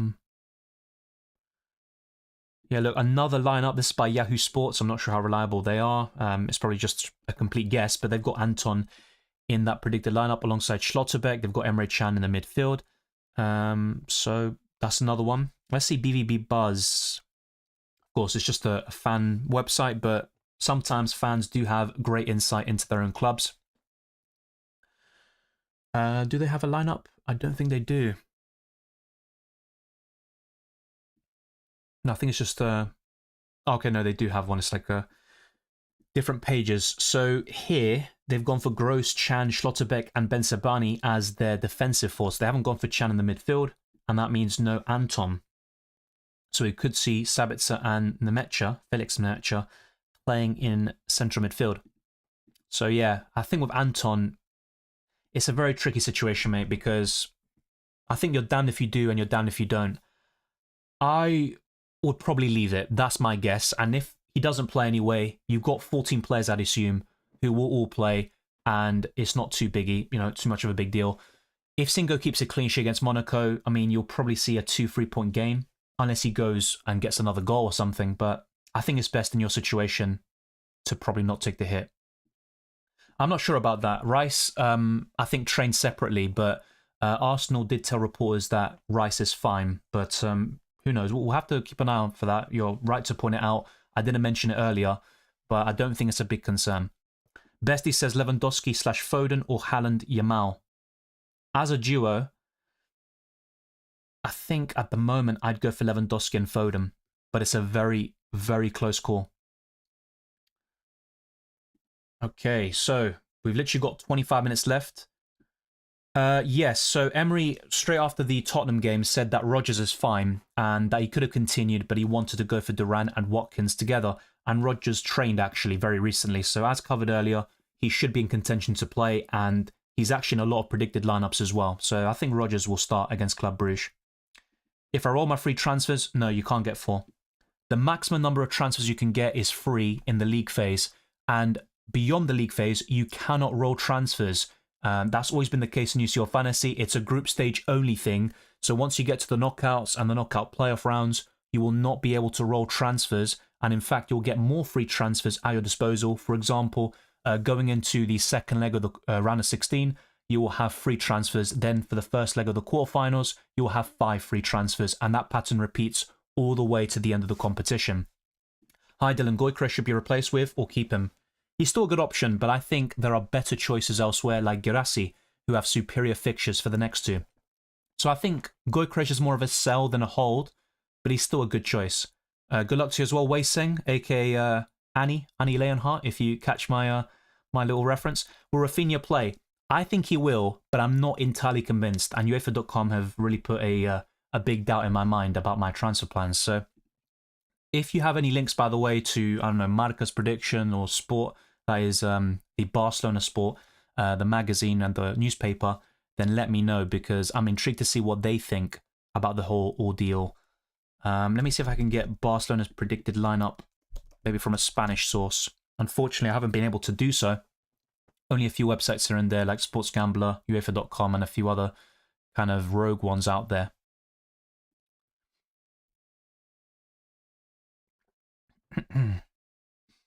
So yeah, not able to get Barcelona's one at the moment.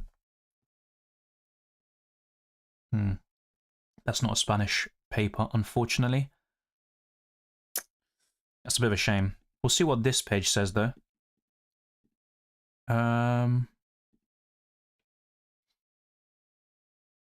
Yeah, look, this predicted lineup, sorry, also doesn't have Rafinha. It's got Fati, Lewandowski, and Yamal. We'll wait and see, but there could be a change in the Barcelona attack, not necessarily Rafinha. But yeah, that's a bit of a shame. I would like a bit of clarity in the Rafinha situation, and that's why I might end up going elsewhere with my transfers. I think Kimmich to Lookman is looking a bit more likely at the moment. So just for reference, for those that might be wondering what my transfer plans are, they're all kind of highlighted in the poll, which I'm going to end very soon. But my original plan was to buy Guirassy and Rafinha for Goycrest and Bellingham. The second set of transfers, which is looking more likely now, is Guirassy and Lookman in for Kimmich and Goycrest. And the final set of transfers will be Goycrest out for Lewandowski and Lookman, with Bellingham making way. But I mean, this looks really good, to be fair, but maybe to avoid the rotation issues, I might just go for Guirassy and Lookman and play it slightly safe. So yeah, actually, you're right. I think, thank you. I think it was the Grigol, because you did mention the Declan Rice thing. We do have breaking news here with Declan Rice. I know it's not too important in UCL Fantasy, but a very crucial player for Arsenal. Declan Rice has not travelled with the Arsenal squad to face Inter Milan in the Champions League tomorrow night. So Odegaard's back, but Rice is out. I mean, you just can't have a happy party, can you, nowadays? But that is the latest news with Arsenal. Maybe Rice will be back for the weekend against Chelsea or for the international break for Game Week 12 and beyond in FPL. But that is a bit of breaking news there. Apart from that, most of it has been covered. You know, like I said, Malambo's out. Barr from Benfica is also out. Kobel and Courtois will miss Matchday 4. So all of that has been highlighted. Let me go back to my team again. And like I said, very shortly, I'll be locking in my final transfers for the day. Let me know what you think in the live chat of my transfer plans. And a lot of you are still really keen on Rafinha and Garassi and selling Bellingham and Gyökeres in the process. So 23% have gone for Lookman and Lewandowski, which is looking more likely for me now. The same goes for Lookman and Garassi. In fact, my preference at the moment is last in the poll, which is very interesting. Yeah, I appreciate that, Morgoth. Great Lord of the Rings name.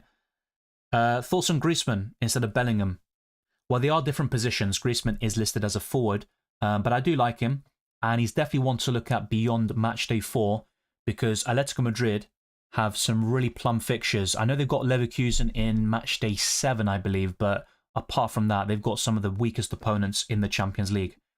I think Mbappe's better than Vinicius, but if you got one, I'd probably hold. I don't think it's worth going from one to the other. Yeah, I think Olmo will play.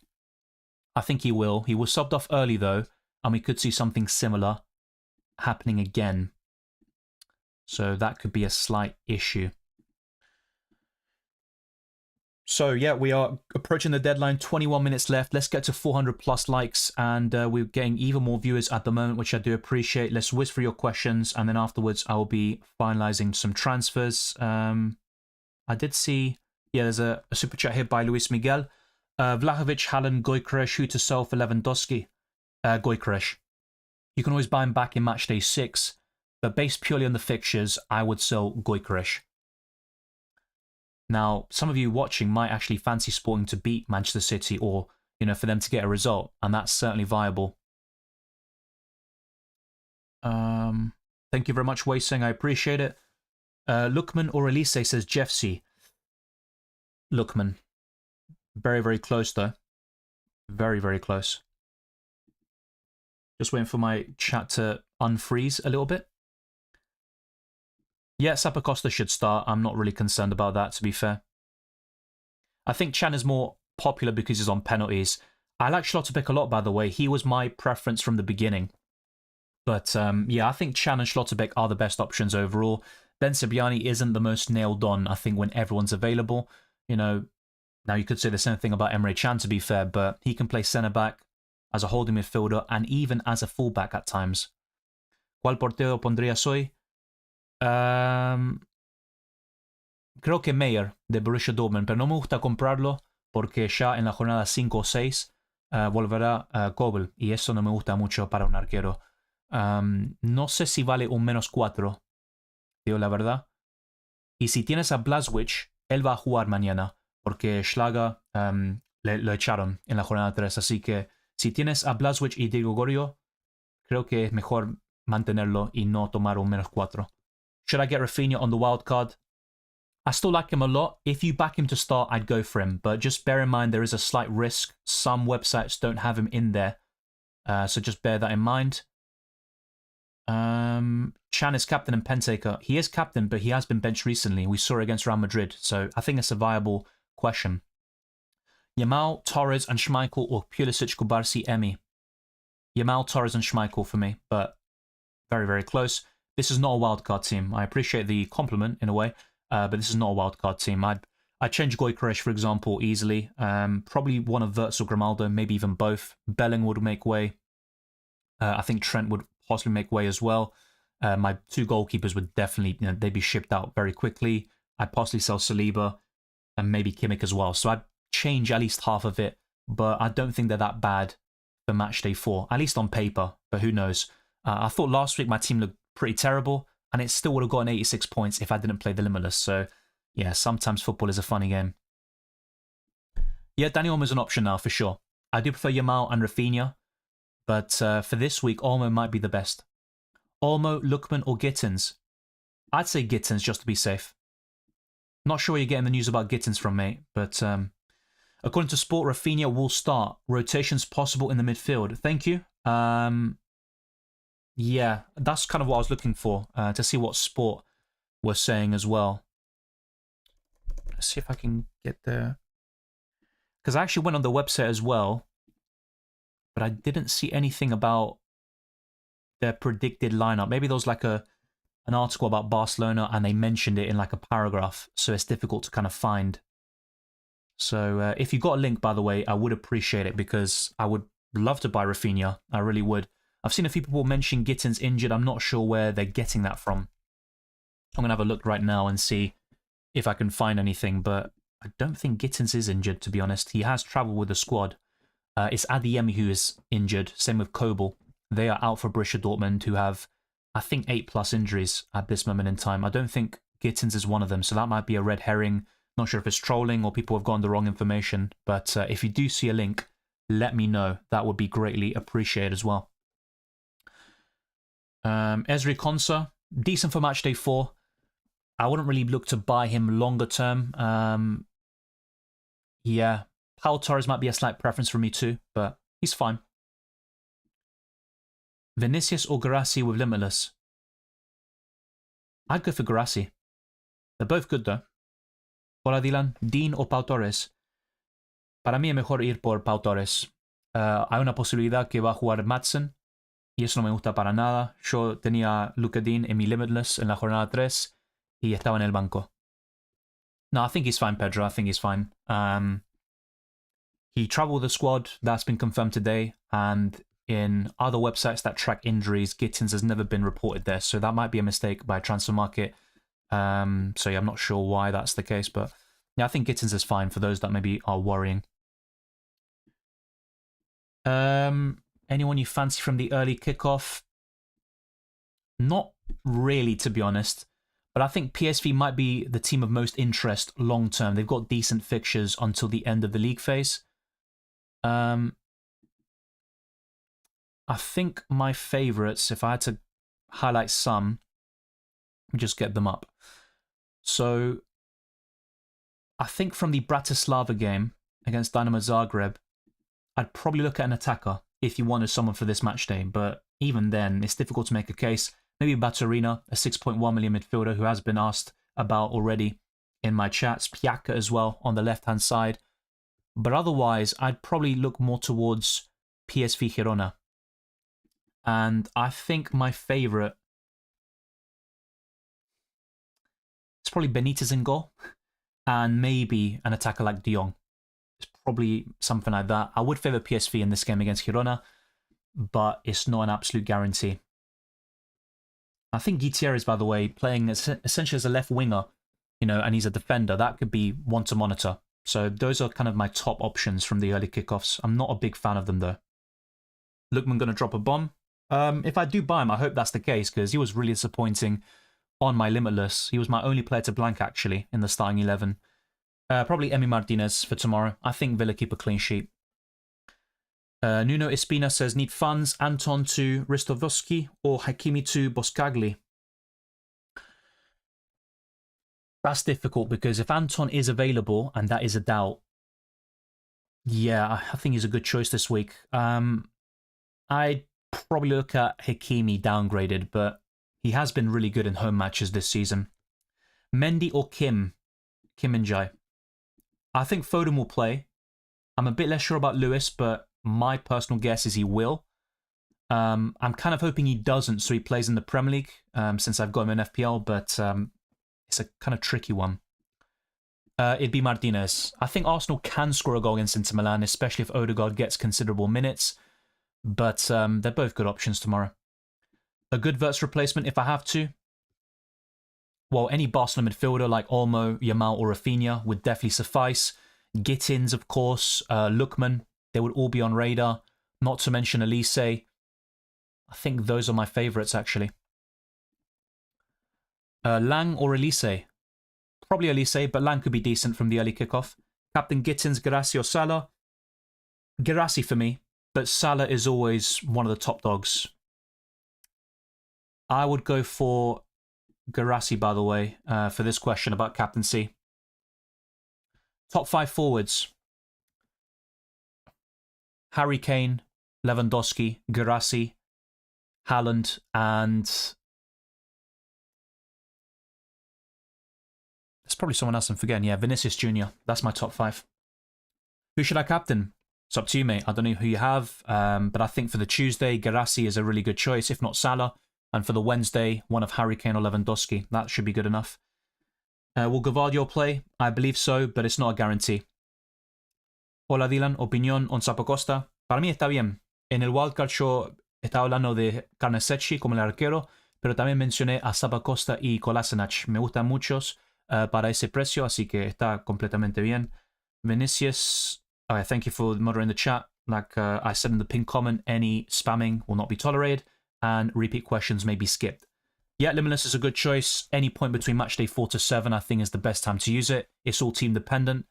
Vinicius, Garassi, Salah, or Gittins for captain. For me, it would be Garassi, but they're all good choices, especially Vinicius and Salah. I think Gittins will be at the bottom of that list, but I wouldn't even mind if he hauled today. All right, I'm going to make my final transfers. I think Lewis starts, mate, but UEFA.com don't have him in the lineup, and he isn't safe. I'll put it that way. So, the poll has been comprehensive, and by the way, 1.4k votes is crazy. So, a lot of you are recommending Rafinha and Garassi in for Bellingham and Gyökeres. In second is Bellingham and Gyökeres out for Lookman and Lewandowski. And finally, Gyökeres and Kimmich making way for Lookman and Garassi, which is my kind of current thinking, but I might take a chance and go for another Barcelona attacker regardless. There are some big decisions to make, really, and I think that is pretty much it. So let's get this show on the road. I'm going to go to the transfer section and probably lock these in. Yeah, I think maybe to play it safe, I might go for Olmo, and this could backfire, by the way. It could be Olmo being benched and Rafinha starting or something like that. But for those that did see the Sport, that's the Barcelona Sport publication about Rafinha starting, if you got a link, I would massively appreciate it because I cannot find it anywhere.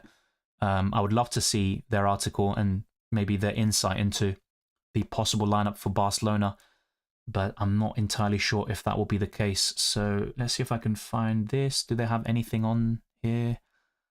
No, it's nothing. Absolutely nothing. That is a bit jarring.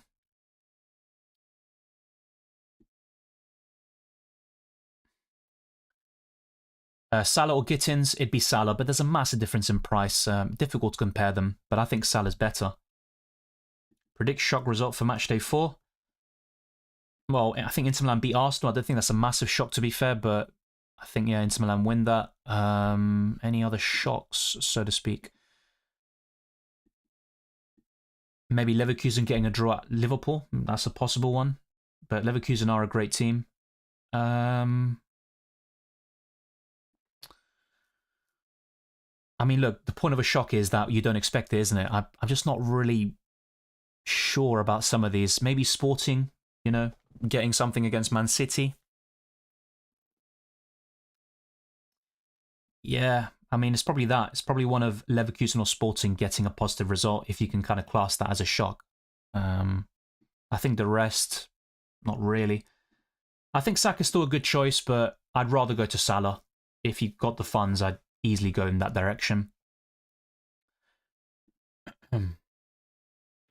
No early team news necessarily. We covered the early kickoffs, of course. Their lineups are out, but yeah, no early leaks or anything like that.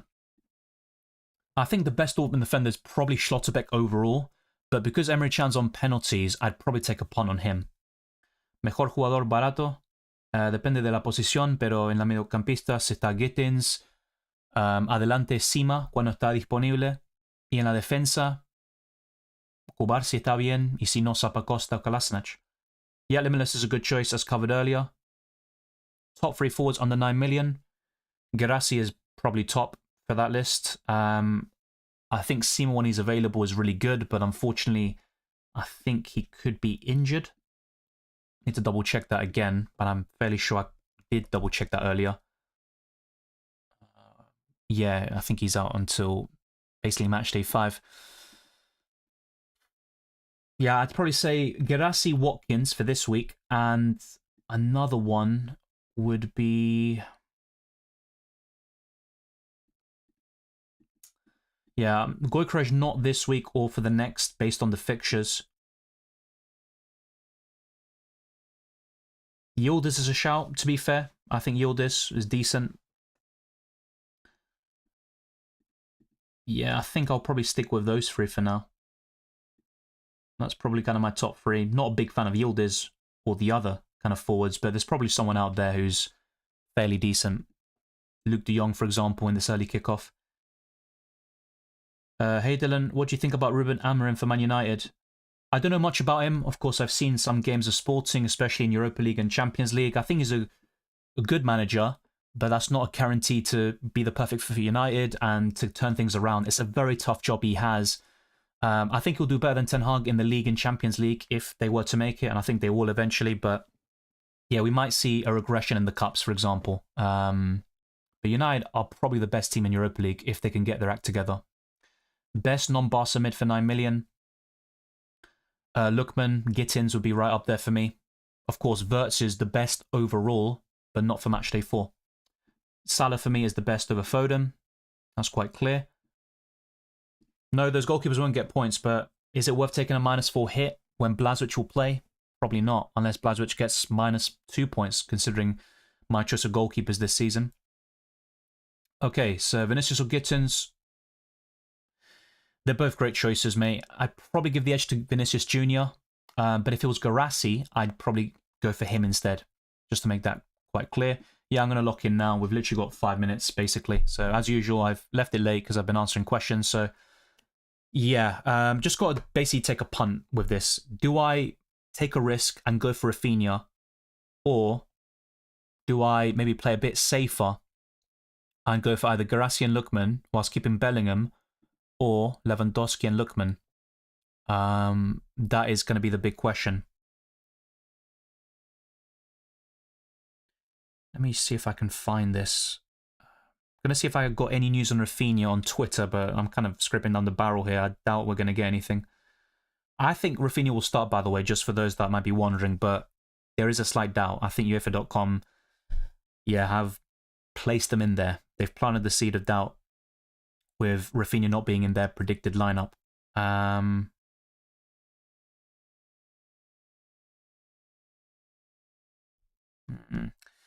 Yeah, not really too fond of this. I don't want to overcomplicate this, mate. Go for Olmo, yeah, that is a good shout. I mentioned this earlier. I'm considering it. I really am, just to kind of go a bit different. But even with Olmo, he's not a guaranteed starter this week, although I think he will. Lewandowski and Lookman. Yeah, it also allows me to keep... Well, it actually doesn't allow me to keep Bellingham, but this might be slightly safer. I think Lewandowski will play no matter what, so this might be the best course of action for my team. But I do like Guirassy a lot this week, I really do. And it gives me a better captaincy option for the Tuesday. Although Haaland and Gittins are still fine, I do think Guirassy is the best for the Tuesday. So I'm kind of tempted to stick with Guirassy. So yeah, I'm in a pickle at the moment, let's put it that way. I'm in a pickle. That's the problem with having an open mind sometimes. You just, yeah. I'm just going to commit to something because we've literally got less than 4 minutes now and not much time to think about these things. And unfortunately, some of the websites that would have been quite useful to me, I'm just not able to really find any articles that indicate that players like Rafinha are definitely going to start, which is a big shame. But I might just take the punt and go for him anyway. All right, so hopefully I can sort this out very soon, get back to your questions very quickly before the deadline, but we have answered hundreds already, and we've been streaming for over 2 hours. Smash the like button if you haven't done so. Thank you to those that have liked the video, subscribed, and also shared this video around, and all the other stuff like the comments, the live chats, super chats, all the patrons and channel members, you're all massively appreciated. Even those that have followed me on Spotify, left a 5-star review, joined the Discord server, the UCL Fantasy League, all of that is massively appreciated.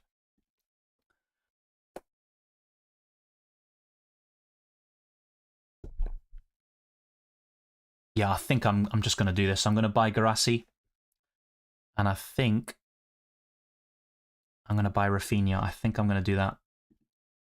That's my current thinking, by the way, and this has changed, like, basically within the stream.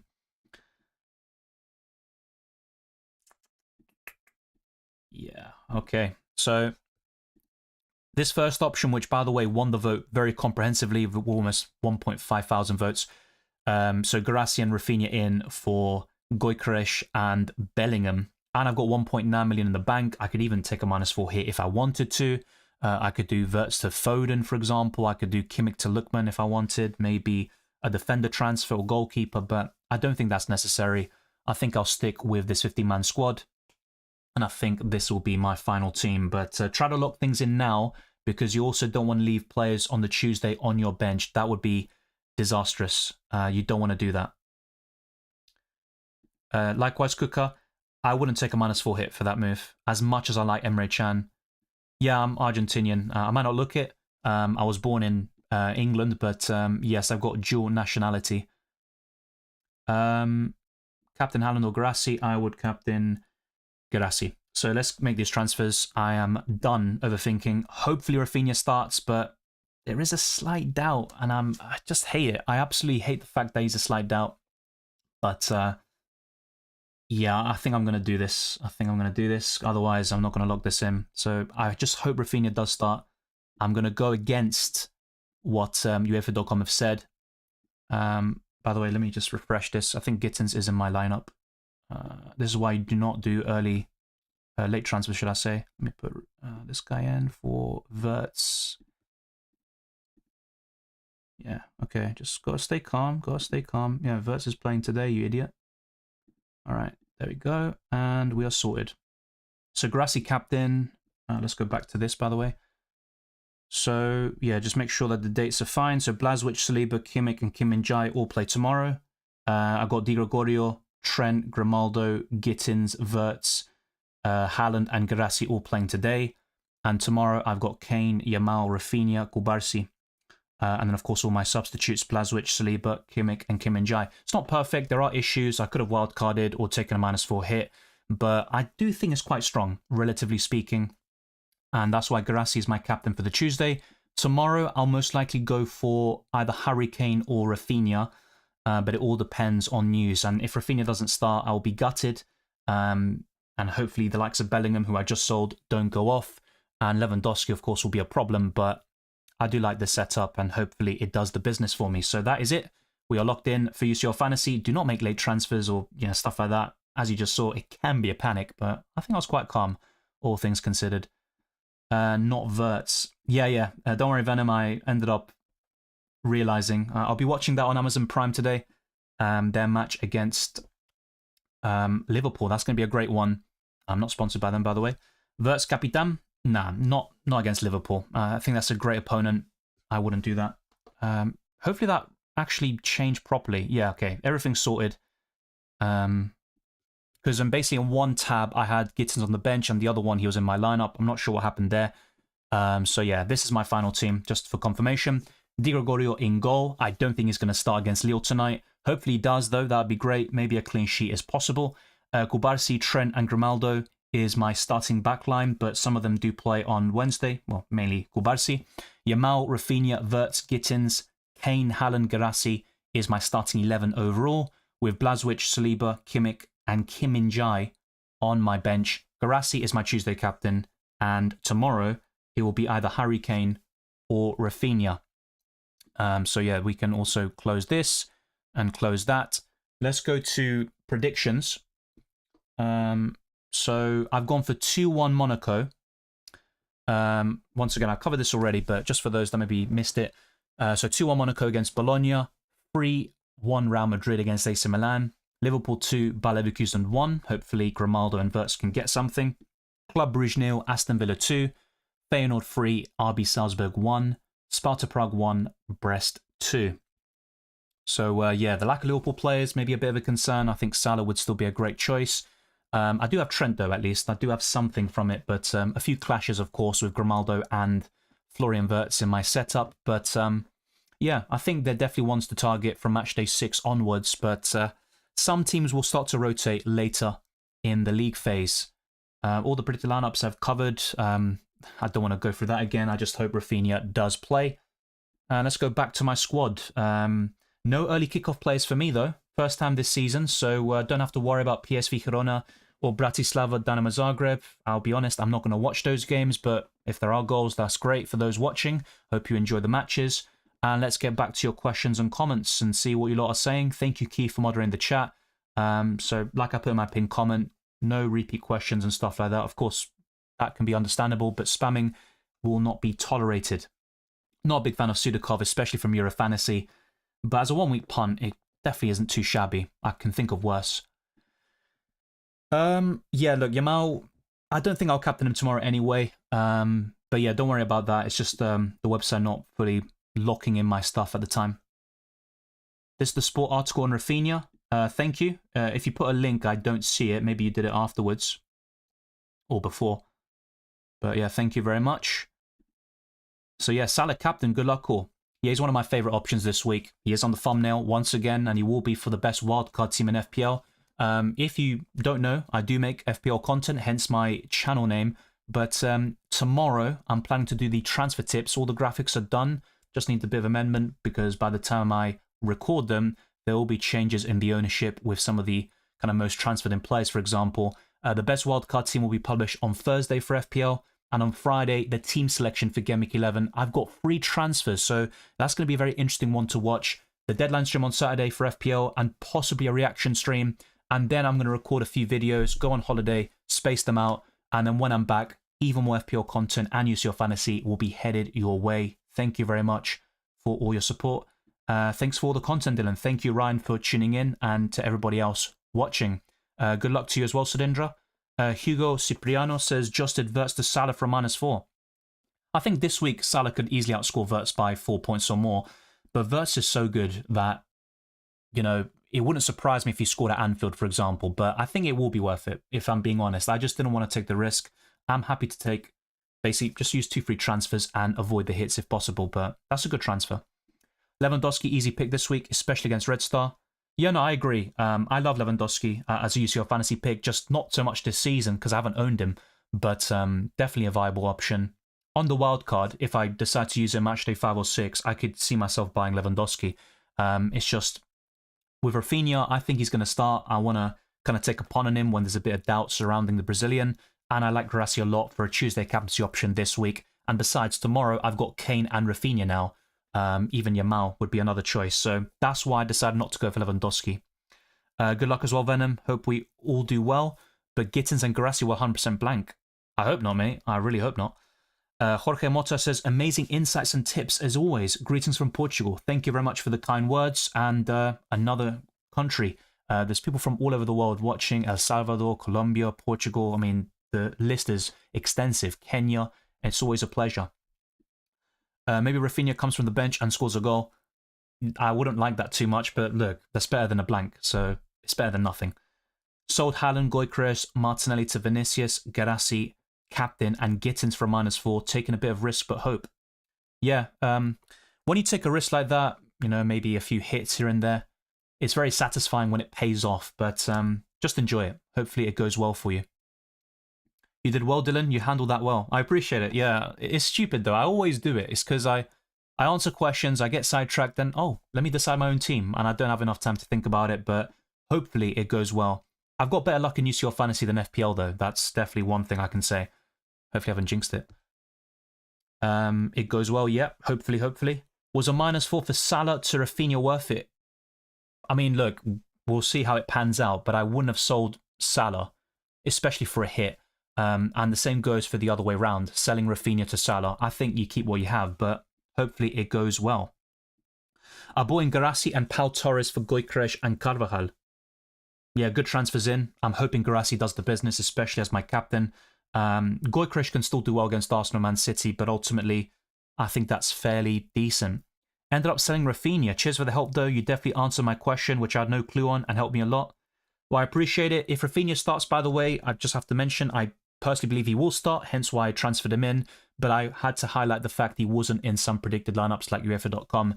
But let's see how it all pans out. It should be interesting. There will be some headaches, some pain, but also some gains and happiness along the way. You like to think so anyway. Good team, Wasif. Fairly happy with that. Not really too many holes to pick out. Kobol is out though, Wasif. But you probably focused your attention elsewhere, which is absolutely understandable. So as for channel memberships, all you have to do on YouTube is to click the join button on YouTube and then select one of the tiers. But it's completely up to you if you want to support the channel even further and if you want to gain access to all the perks like early access to my videos. But it's completely up to you. I do appreciate you being a channel member before, so thank you very much. Real help you gave me. That's great to hear. Sometimes people say the opposite. People have different opinions, but it's all about that as long as you keep it productive and how's it? Constructive criticism. That's all good. Nathan Ward, thank you very much. Really enjoyed the stream. Good luck all. Likewise, Fantasy Fluker, some great contributions to the chat today. Sparta Prague wins against Brest. Maybe. I'll go back to my predictions, by the way. Let me know your thoughts in the live chat. By the way, yeah, you have been saying in the live chat, Bratislava are 1-0 up against Dynamo Zagreb. These are my predictions for those interested, which I have covered before. What would you change? I actually did very well in Matchday 3 for UEFA, UCL Predictor? So my best week so far. I think I got 1 scoreline spot on, almost got 2, but I did get a good joker / predictor, booster, captain, whatever you want to call it. I've currently got on Real Madrid to beat AC Milan 3-1, so hopefully Bellingham stays quiet. That's going to be a bit interesting. Missed the deadline by 1 minute, no man. Yeah, that can be frustrating, especially with these kind of early kickoffs. This will change though for the knockout stages, but it's always the case for the league phase. Garassi over Hallen captain, yeah, it's kind of the way I'm looking at it. Sporting's a very tough game in my opinion, but Hallen can do well. Yeah, quite surprised by that. I think Dynamo Zagreb would have been the favourites for this game. Thoughts on the Club World Cup? Not really interested, to be honest. I mean, if my club was involved, maybe I'd feel differently, but I just think the extended format and everything just means more games. Not really a big fan of it. From Morocco here, thank you very much. I do know some Moroccans actually as well. Like I said, there's a great kind of range of countries and also continents that watch my channel, which I do appreciate. Good luck, Miguel Costa, as well. Keeping the faith with Gabriel, Gavadio, McNeil, Wood, and Twanzebe. Wow, Twanzebe. Sold Van den Ven last week up to 6,000 in FPL. I hope it continues. So do I. You're doing really well this season. And yeah, some of those players are definitely worth holding on to, especially the first 4. Chris Wood is captainable in Game Week 13, as I'll cover in the next few weeks. Chase has sold out Carvajal, Goykresh, and Sabitzer, and bought in Gittins, Emre Can, and Garassi. Wow, from 0 to triple Dortmund. I hope it goes well for you. My DVR has 3 matches. It's recording from today's set. I get highlights from CBS Sports Golazo team versus team extended highlights. Really need it all to hide from the US election results tonight.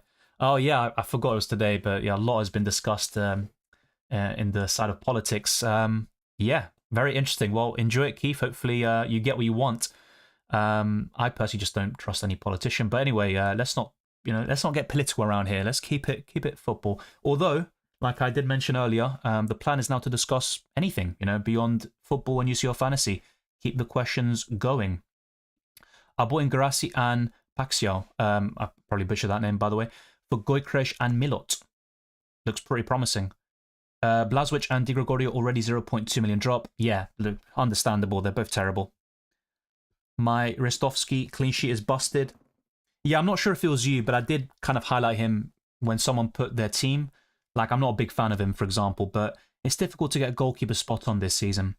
Ended up going with Kubarsi over Sapacosta. I think that's fair. I think Stuttgart score against Atalanta, but I do like their defenders and Carnesecchi for the long term.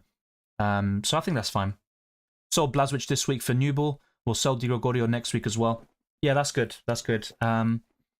Next week, I definitely have to address the goalkeeper situation. I just thought this week I could afford to keep things as they are for now, since I've got a guaranteed starter, you'd think, in Blazwich, but he'll probably do badly. Yeah, I've got no league for UCL Predictor, but might make one at some point, since some people do ask. Can Bayern finish in the top 8? Yeah, they definitely can, but they need to go on a massive run. I mean, they've got some tough games like PSG at home, but I think they could win all 5 of the games remaining. I personally think they'll get 4 wins from the next 5. Yeah, Company is under pressure, but a great response since their last Champions League defeat. They've won 5-0, 4-0, and 3-0 in recent Bundesliga matches. Benitez pulling off 2 massive saves. Yeah, he's a good option, or decent at least, especially with the upcoming fixtures for PSV. But they might still concede today against Girona. Doku and Goykresh out, Gittins and Garassi in. Hope not going to regret it selling Goykresh, as I feel he's going to perform tonight. Oh, interesting. If you feel he's going to perform tonight, why sell him? But I get what you mean. Goykresh is, one of the highest scoring, goal scorers in, I can't even speak English. Highest, bloody hell, whatever. It's time for a break. You know what I mean? He's one of the most prolific strikers in Europe. A great start to this season. Had a bit of a blip, I think, around a few weeks ago. But yeah, I think beyond Arsenal and Man City, the investment's going to be there once again with Gyökeres. We all know that. Who would you have sold for Rafinha, Wirtz, Musiala, or Lookman? Based on the fixture, it would have been Wirtz, but I do think he's better than Musiala overall. Yeah, I saw the entire Brazilian Grand Prix. It's like the first time in ages I've seen a race from start to finish. It was one of the best this year for sure. Bought Olmo and Guerreiro. I was close to buying Olmo. I was thinking about him. So hopefully he does start similar to Rafinha and they can cook. Guerreiro is interesting. Either presidential candidates suck, but Harris is worse. Oof. Yeah, look, like I said, I don't trust any of them. Honestly, I don't see it as black and white. I see it as grey. And unfortunately, it's very rare to find a good politician. Do you ever look at your channel analytics? Yes, I do. If so, which countries are your viewers mostly based in, apart from the UK? USA, India are right up there. I think Brazil might be in the top 10. Funny, considering the Argentina-Brazil rivalry, but of course, that's irrelevant to what I do, pretty much. I can have a look now and see what it's saying. We still have over 259 people watching, by the way. I do appreciate it. Let's get to 400 likes before the close of the stream. That would be greatly appreciated. And we've made big strides towards 30,000. We are now, I think, 400, 300 away from reaching that milestone.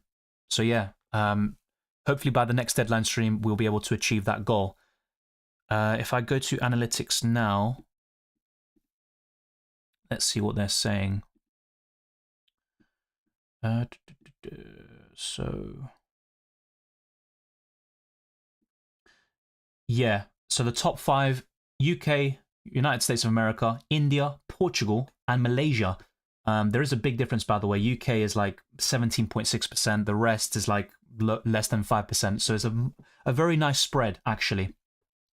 There's also Australia, South Africa, Norway, Egypt, Canada, Ireland, Sweden, Poland, Morocco, Kenya. Yeah, there's so many countries here, so it's always appreciated. Even Nepal is really high up, which I'm quite surprised by. But I think a lot of Nepalese, Indonesian FPL managers as well. Aranya says, Gittins captain for me today. Hopefully Dortmund get the job done at home versus Sturm Graz, and he gets a few points, and hopefully Haaland doesn't punish us too much for not trusting him with the armband. Yeah, but I mean, I get what you say. If Haaland scores a brace or hat-trick, you'll be regretting it. But I think if he scores a goal, I'm fine with it. As long as Guirassy and Gittins can outscore him. And if not, we've got some great options tomorrow. Sometimes flopping your first captaincy choice can actually be a blessing in disguise. It really can be.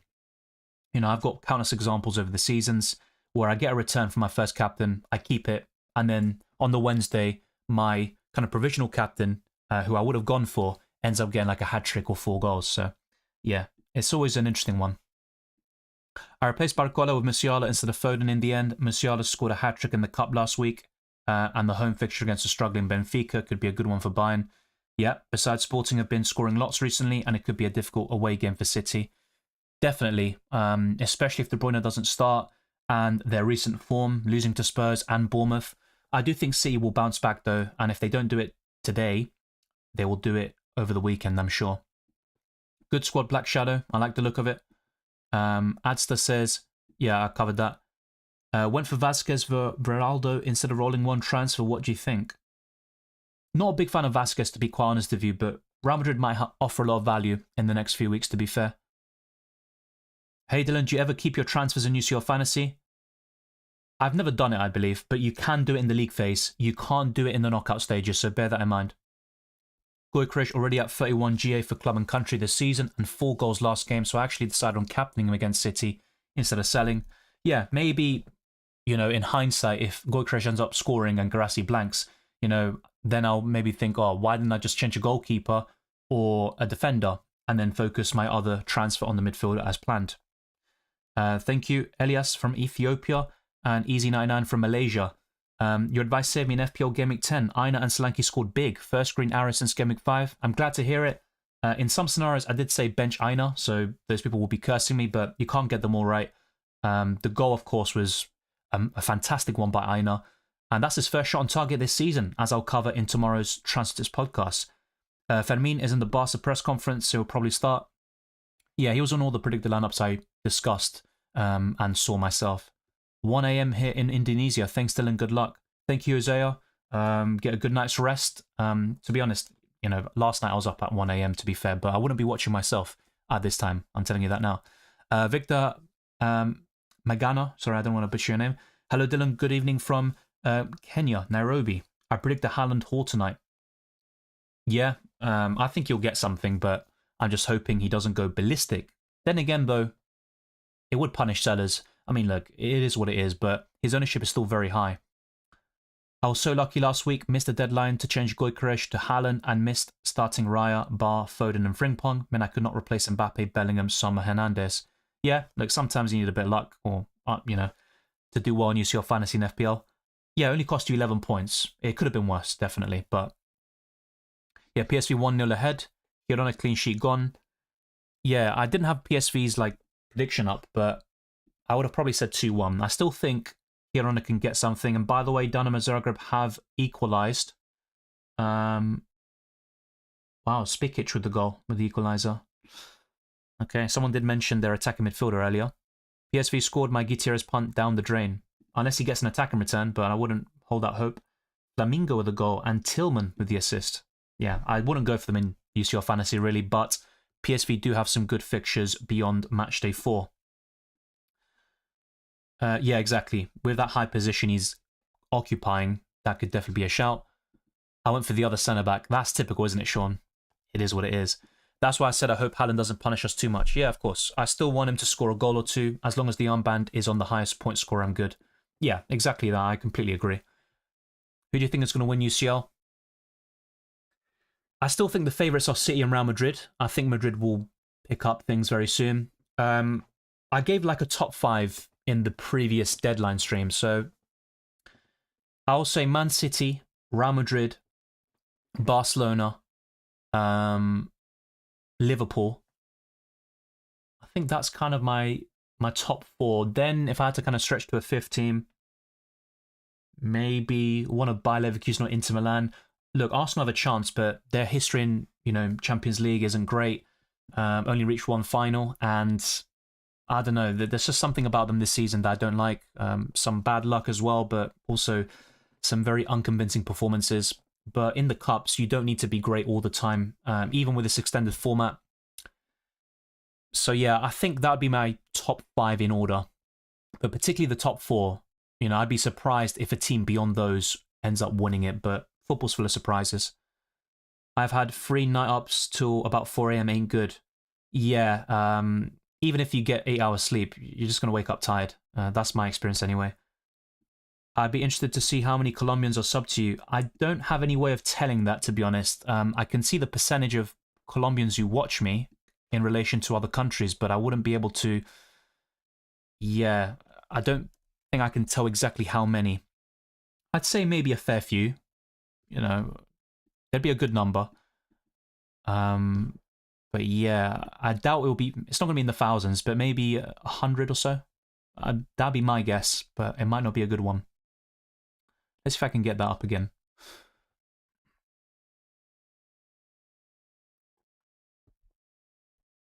Let's see.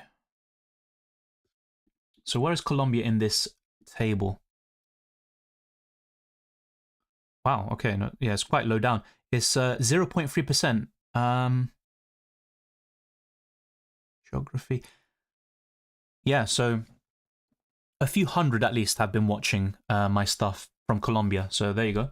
That's the answer. UCL Fantasy could improve price changes, possibly, but then again, there's no like, how do I say this? There's no questioning of the price changes like there would be in FPL, where sometimes it seems like there's like deliberate manipulation. This is based purely on performances. Sometimes it's a bit too extreme maybe, but I think it's not too shabby. What sports do you watch outside of football? F1 and a bit of tennis, but I mainly watched tennis when Federer was playing a lot of the time. I sometimes watch the Olympics and stuff like that. Basketball mainly when Argentina play in that competition, but otherwise, yeah, it's just football really for me, and then F1 and tennis. Poor Flecking owners, yeah, exactly that. 12 points to 4. I'm quite happy about it myself, but it would have been very disappointing for those that went there. Foden is very disappointing in Premier League. If he blanks tonight, maybe it's a sell. Do you think Guardiola regrets letting Palmer go at this point? Well, they still won, You know, they won the league last season without Palmer. They won the treble with Palmer not even participating much. So I don't really think they regret it that much, really, to be quite honest with you. But yeah, Palmer is looking really good. Now, look, he's facing Arsenal this weekend. He'll probably do well. But if we're being honest, Palmer, his record in big games hasn't been that great, if we're being honest. But he's a young player. He's going to improve. He's one of the best players in the Premier League right now. But I don't think Foden is necessarily a sell against Brighton. He did score a brace there last season at the Amex and a 4-0 win for City. But I do think Foden is a sell for me eventually. If I get Salah and sell Haaland this week, I can then do something like Foden to Saka in Game Week 12. Messed up in Game Week 10 in FPL, was thinking of bench boosting and last second decided not to. Ended up with 26 points on the bench with Ian and Rodgers. That would have been a great bench boost to be fair, but hopefully you get a decent score when you ultimately play the chip later this season. Vinicius might just score 4 goals tonight. I wouldn't say it's impossible, but yeah, I think 1 or 2 goals is definitely on the cards.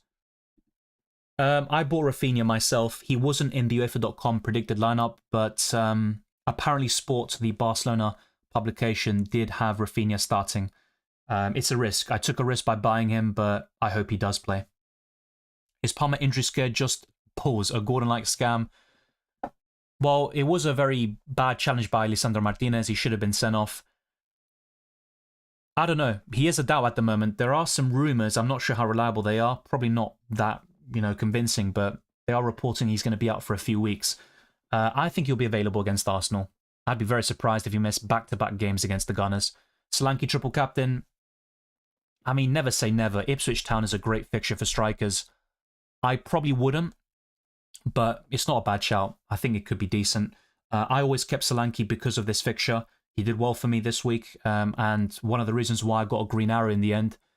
So definitely could think of worse. The Colombian says, had the following team.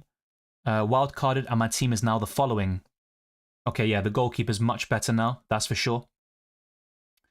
Yeah, looks really good to me.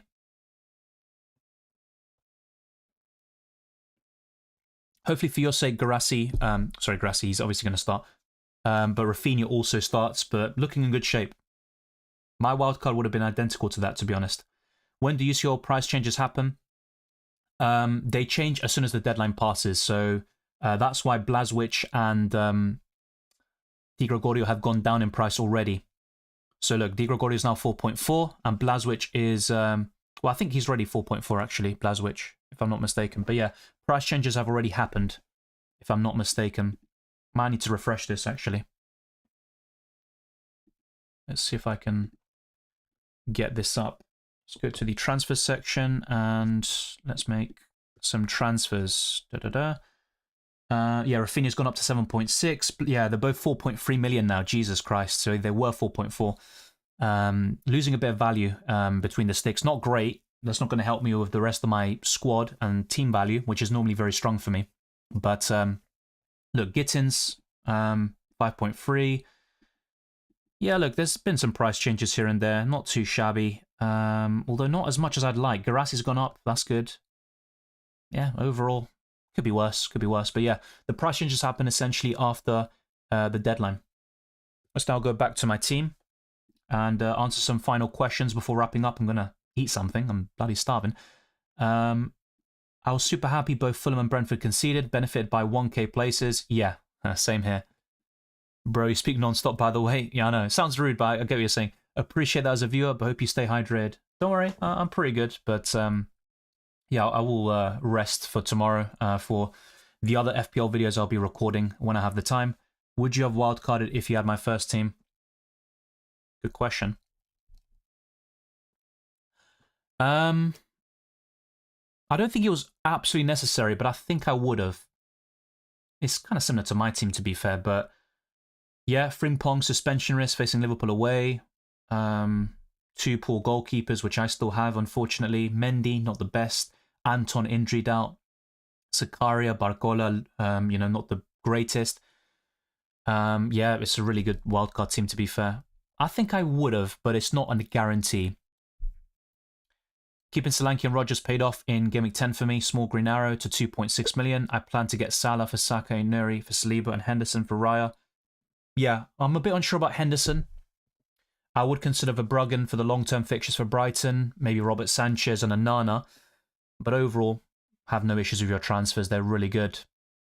I still like Saka, by the way, but Salah is an obvious upgrade. That way I can have Lewis, Foden and Haaland versus Brighton, Salah and Trent versus Villa, Solanke versus Ipswich, and Aït-Nouri against Southampton. Yeah, it looks really good on paper. Although, I'm not too keen on Lewis against Brighton. I do think the Seagulls score, but I think Foden and Haaland could haul, and that's my issue this week because by selling at least one of them, I could buy Salah, but then how do I weigh up? Do I buy Salah at no cost, no matter what the cost is, or do I just give the City boys another opportunity? Eventually, I will buy Salah. It's just a question of the timing and who do I sell to make that happen. Wasted my triple captaincy on Haaland, 6-pointer. Wish I saved for Salah Boxing Day. Yeah, I understand, but it was a great option, against Southampton. He missed big chances. He just should have scored really more on the day. I triple captained him in Game Week 2. He did very well for me. My best ever triple captaincy score.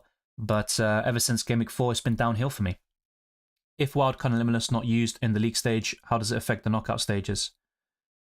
There's not really an effect, but I would really recommend using the Limitless in the league phase because you've got easier fixtures and a lot of games and knockouts tend to be tough and more difficult to predict. So, look, you don't get 2 Limitless or wildcards per season. It's not like in FPL where you get 2 wildcards, 1 for each half.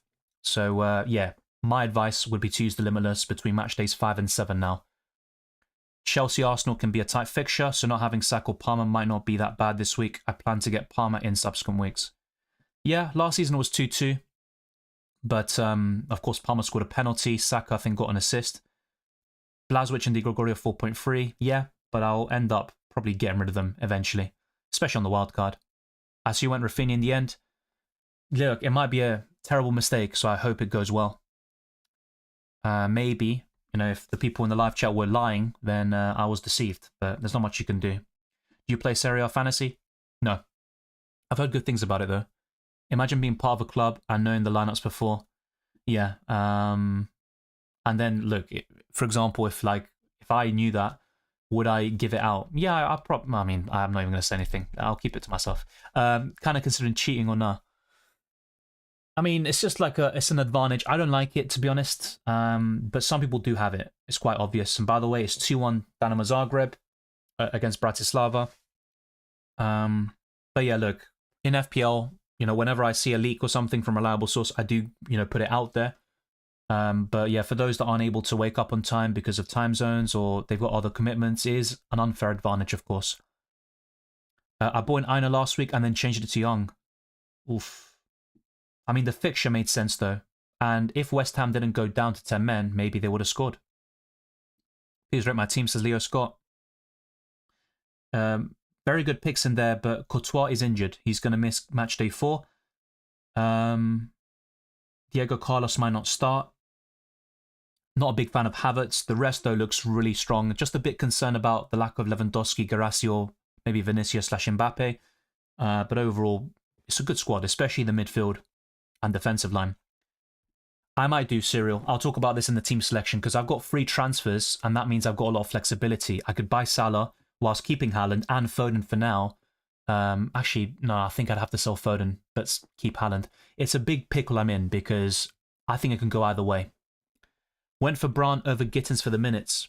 Fair enough. I already had Gittins myself, so best actor of all time for you. Difficult to say, mate. I mean, there's some before my time. Marlon Brando, for example. And I've seen some of his films like Godfather, Robert De Niro, Al Pacino. I think Gary Oldman is one of the best. Daniel Day-Lewis. I think DiCaprio is a great actor, but I don't think he's the best of all time. I like Brad Pitt, once again, though, not the best of all time, but they are maybe worth a mention. But I think the first few, Gary Oldman, Al Pacino, De Niro, Marlon Brando, yeah, they'd be right up there. Jack Nicholson, Christian Bale, I think is really, really good. He'd be in my list as well. That's kind of the ones I'd kind of point you towards. Dinamo Zagreb scored 2 of 0.1 XG. Yeah, football's not played on paper, isn't it? But that's a very low figure. Yeah, there are points per halves in Serie A Fantasy. That's interesting. Serie A has a different scoring point system, very generous, but annoying on some aspects. Yeah, yeah, I can see that being a thing. You love it if you're doing well and, taking advantage of the half points and stuff like that. And you hate it if it goes against you. 8 Nuri, Hall, Gabriel, and Lewis want to bench next game week. I'll talk about this in FPL, but right now, I think I would bench Lewis Hall. I think Forest score. And to be fair, you could say the same about Brighton and Chelsea, but yeah, probably Lewis Hall on the bench. The problem isn't having Haaland, it's not having Salah that's been hurting me. So I definitely plan to do Saka to Salah in Game Week 11 so I can hone Haaland and Salah. Yeah, but then when Saka has great fixtures, you might want him back. You can't have them all, basically, but essentially Haaland and Salah are better than Saka, but when you factor in price, is Haaland worth 15.3 million? Not really. Not at the moment, anyway. Arsenal play Chelsea and Forest, and I don't think it'll be comfortable selling Saka any other point in time. He does have a good record against Forest at home, though. He scored last season and the season before that against them. Actually, no. The year before that, it was 5-0. Saka came off injured and his replacement, Nelson, scored a brace. But he's got a good record against them. Yeah, I do like Tarantino's movies, although I think he has gotten worse over time, or the films have gotten worse. I do think for example, Pulp Fiction, probably his best. I do like Kill Bill, although not as much as others. I think Inglourious Basterds, I love that film as well. But yeah, I think his recent ones are good, but not at the same level. Stupid FPL deadlines are awful for me, 5 a.m., although Friday and midweek deadlines are like 12 p.m. UCL deadline, on the other hand, is at 11 or 12. Yeah, that's good. Of course, not the Saturday deadlines. 5 a.m. is really early. I basically wake up at 7 a.m. for the deadlines, and that's way too early for me for a weekend, but it is what it is. When I was in Argentina, for example, last year, and I was trying to do deadline streams, I would do it the day before at a normal time, so to speak.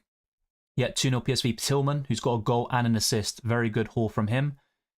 It'd be amazing if FPL adapts to the UCL point system, although I can see people not looking that change. Yeah, maybe. I think I'd like it personally, but for those that haven't really played Euro, World Cup, or UCL Fantasy, there could be a bit of maybe contentious decisions or contentious looks on it. My Premier League team, yeah, looks good. Of course, we'll talk more about this in the FPL streams and stuff. I think you need to upgrade your defensive line though. Nedeljkovic and Bellis, I think that's a bit problematic. You do have a lot of money invested in Trent, Gvardiol, and Borrell though, and you could maybe take some money out of that eventually. You've got Havertz in both games, I think, unless it's somebody else who put it. Is it worth looking at United assets? Yeah, and I'll be discussing this in the transfer tips. I think Fernandes could be a nice short-term purchase, and I'll make that distinction tomorrow. Yeah, Tillman GA. Top 5 favourite movies and TV. TV is kind of simpler for me. For me, there's a top 4 that's quite clear from the rest. So that would be Sopranos, The Wire, Breaking Bad, and Attack on Titan. For me, that's kind of clear. Number 5 could be anything. I like Dark, the German show on Netflix. I'm watching Succession right now, and I do like it, but I wouldn't put it there just yet. Deadwood might be my 5th one, if I had to put a 5th option, but there's also Firefly, which I like. It's kind of like a personal favourite of mine. There's also... I like Daredevil as a comic book show. Penguin is really good. I'm watching it now. Just putting names out there. The Boys. But yeah, I think for 5th, I'd probably put Deadwood. As for films, the Lord of the Rings trilogy would be up there for me. The Dark Knight, Godfather trilogy, especially the first 2. Goodfellas. There's too many. The Shining, The Matrix, Fight Club. There's too many. I can't. Films is impossible. Shawshank Redemption. Yeah, TV is simpler for me. So you kind of know my top 4. I'd probably put Deadwood in 5th as well. Good goal too. Yeah, but pretty much no one here owns those players. But if anyone is out there, congratulations.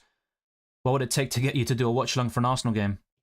I don't know, mate. If my channel transitions to a more Arsenal-oriented kind of content, then I'd do it. But for the time being, that isn't the case. I'm focusing my efforts and stuff elsewhere. No worries, Leo Scott, and we'll talk more about this in the FPL streams. What changes would you like in FPL? I think the bonus points could be refined a little bit. And yeah, I think ball recoveries or maybe points rewarding defensive actions, that would be great. And I think they will start to implement some of this. and they are experimenting with FPL Challenge. But I think that's the main thing. I'm going to bounce. No worries, JW89. Kids are on a mad one. Enjoy your food and good luck for this week. Hope the Rafinha shot pays off for you. Catch you on the next one. Respect for your commitment. Likewise, thank you very much. And hopefully you've got everything in order. Haaland only worth it for points where you know you're going to captain him multiple weeks in a row. And that's the problem. In the next few game weeks, you probably wouldn't captain him. And for a 15.3 million striker, it's just not worth it. Twisted Parky puts his squad. Roll or Buonanotte to get Pedro for Archer in a few weeks. I'd rather get Welbeck, to be honest. Yeah, I know Joao Pedro is 5.4 million now, and he's tempting, but I think Welbeck is probably Brighton's best asset. Good squad, though. It's possible. The mystery chip could be like a Limitless or something similar, but I think it's going to be something different. What that's going to be, I couldn't tell you. I'm honestly perplexed, but we'll see. I hope that FPL can change their deadline to the start of the first match like UCL. I don't think they will. Like, never say never, but I don't think so. Peaky Blinders is good. I watched it. It's not in my top 10 favourites, though. I think the shows I mentioned would be higher. I'm currently watching Death Note, and that's also high up in my estimation. The Batman animated series, there's too many shows, to be honest. Severance is decent as well from Apple TV. There's also others I haven't even mentioned. Sons of Anarchy I like. Yeah, I think all of them would be higher than Peaky Blinders, but it's good. Don't get me wrong. Avengers Spider-Man, not for me. I think Avengers Endgame and Infinity War, yeah, like the good films, but they're not anywhere near my top 5. Spider-Man, I've got like a soft spot for the original trilogy, Tobey Maguire. It wouldn't be my top 5 films, but it's one of my favourites, yeah. I'll tune into FPL, and yes, Havertz in both is probably a mistake. I hope he turns it around, as an Arsenal fan, but his away record has been very poor this season, and he's not even playing up front, which is the worst thing. If he did, I think Havertz will be a decent option. Thoughts on Wildcard Matchday 5? Yeah. I think Matchday 5 is a good time to use either Limitless or the Wildcard, to be quite honest with you, but there's also fixture swings in Matchday 6, so some of these teams that have good fixtures in Matchday 5 won't do in Matchday 6. As an Arsenal fan, I hope we see Odegaard minutes tomorrow. Yeah, same here. I don't think he starts, but maybe a cameo off the bench is possible. I like action movies more. Fast and Furious 2, yeah, Fast and Furious is nowhere near it for me, I'm sorry. Like, fun to watch once in the cinema, but this might sound crazy. It's not even in my top 100 films, if I'm being honest, but everyone's got their own taste, which is good. I captain Schlotterbeck, watch me cook.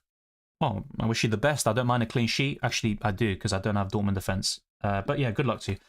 Do you think 2024 has been the worst cinema in terms of quality of movies? Possibly, yeah. I mean, even the last couple of years, you could say the same thing. But at least in 2023, you had Oppenheimer, you had a few good films like that. There's probably something out there that's good, but it might not be mainstream. But even Joker 2, big disappointment. I kind of knew it wasn't going to be good, but I was very surprised to see how bad it actually was. I like watching films from other countries. I think Argentina #1 actor is Ricardo Darín. Yes, he's very good. Relatos Salvajes, Nueve Reinas, y El Secreto de sus Ojos. They're the 3 best films I've seen from Argentina. And Ricardo Darín is in all of them. What a surprise. I call him the Argentine Robert De Niro. That's the way I see him. So not Semenyo for McNeil. I've got Semenyo myself, and he might make way for Salah in my setup. It's just McNeil could be a hold in the next couple, to be fair. I still like McNeil until Gimmick 15. I bought Saka for Johnson, now I have Salah and Boomer McNeil. What, you bought Saka for Johnson now? Not sure about that one, mate, because Johnson does face Ipswich next. I think he'll do well. You should watch Scrubs. Yeah, I don't think I've watched Scrubs. I've watched Skins. But yeah, Scrubs I haven't watched. I love The Office, the UK version. I did watch the American one, which is good, but I do have a preference for the UK version. The Thick of It is another good show. Little Britain. I'm talking about comedies here now. Peep Show. Peep Show. Peep Show, yeah, maybe it is Peep Show. IT Crowd is very underrated, by the way, as a comedy. I like that one. Yeah, there's a lot of shows, mate. It really is. Prison Break. Season 1 is really good. Season 2 is also very high level. But I do think there's a drop-off after. I do like it. It would be my top 30 shows or something, maybe top 20, but I do think the others I mentioned earlier would be higher up. But it is a good show. Any tips for someone who starts learning Spanish? Yes. Look, I'm not like the best person to ask this, but I think one way of learning a language better is to watch things like films and stuff, even listening to music. That's all really helpful, and reading is probably the best thing you can do. But I think a mixture of those kind of activities is the best thing you can do, really. I was peaked when beginning of the stream. You said we could talk about anime.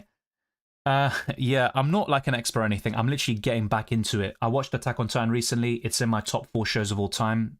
I just love the show, even how it ended. Although that's, you know, some people are like, oh, it's terrible.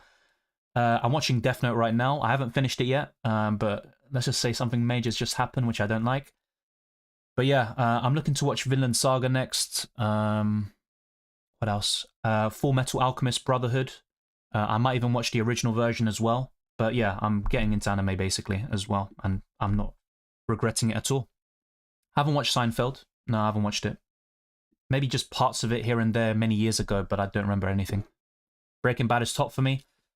Breaking Bad is in my top 4, but I might need to rewatch it. I do prefer Sopranos a little bit more, I think, and Attack on Titan. That's kind of my controversial take, maybe. Any suggestions? I think Vardy would be a sell in the coming weeks, especially since you've got Buonanotte as well. Keane as well, I think, will eventually drop out of the starting 11, although it seems to never happen. But yeah, it's a good team. But a trip up in Leicester, I'd definitely start to peel that off a little bit. Fast and Furious, how is there about 50 of those movies? Yeah, no, they're kind of rinsing it at this point, in my opinion. Would you keep Haaland if he acts as a rare differential for Brighton away? I just think the next 2 fixtures really suit Haaland and City. Particularly their attackers, of course. I think both teams can score against Man City, but yeah. It's a possibility for me to keep Haaland. I could even buy Salah whilst keeping him, but it would mean selling Foden. Yeah, Rania did go through your questions earlier. Lord of the Rings series was a big joke. Yeah, I haven't even watched it. That doesn't exist in my mind, so don't worry. Yeah, Game of Thrones, especially the first 6 seasons. I think 5 and 6 are good, but there is a drop-off. Season 7 is already kind of like, and then Season 8 is just terrible. But Seasons 1 to 4 are really, really good. If they had continued that way, it would have easily been top 5 for me. Yeah. Yeah, Shawshank Redemption I mentioned earlier. I love it. It was actually on BBC 2, I think, the other day. What's the easiest language to learn? Most similar to English. I mean, I wouldn't really say Spanish or French are similar to English, but I think one of those would be maybe easy. Then, in terms of Spanish, it's similar to Italian and Portuguese in a way, so I think all 3 of them you could kind of learn one by one. Yeah, look, Salah will come into my team eventually, and hopefully I jinx him, no offense to Liverpool fans, but that's the hope for me. Yeah, fair enough, Venom. But like I said, after I'll finish Death Note, I'll be watching Vinland Saga, Full Metal Alchemist Brotherhood, and I've actually got a list of others.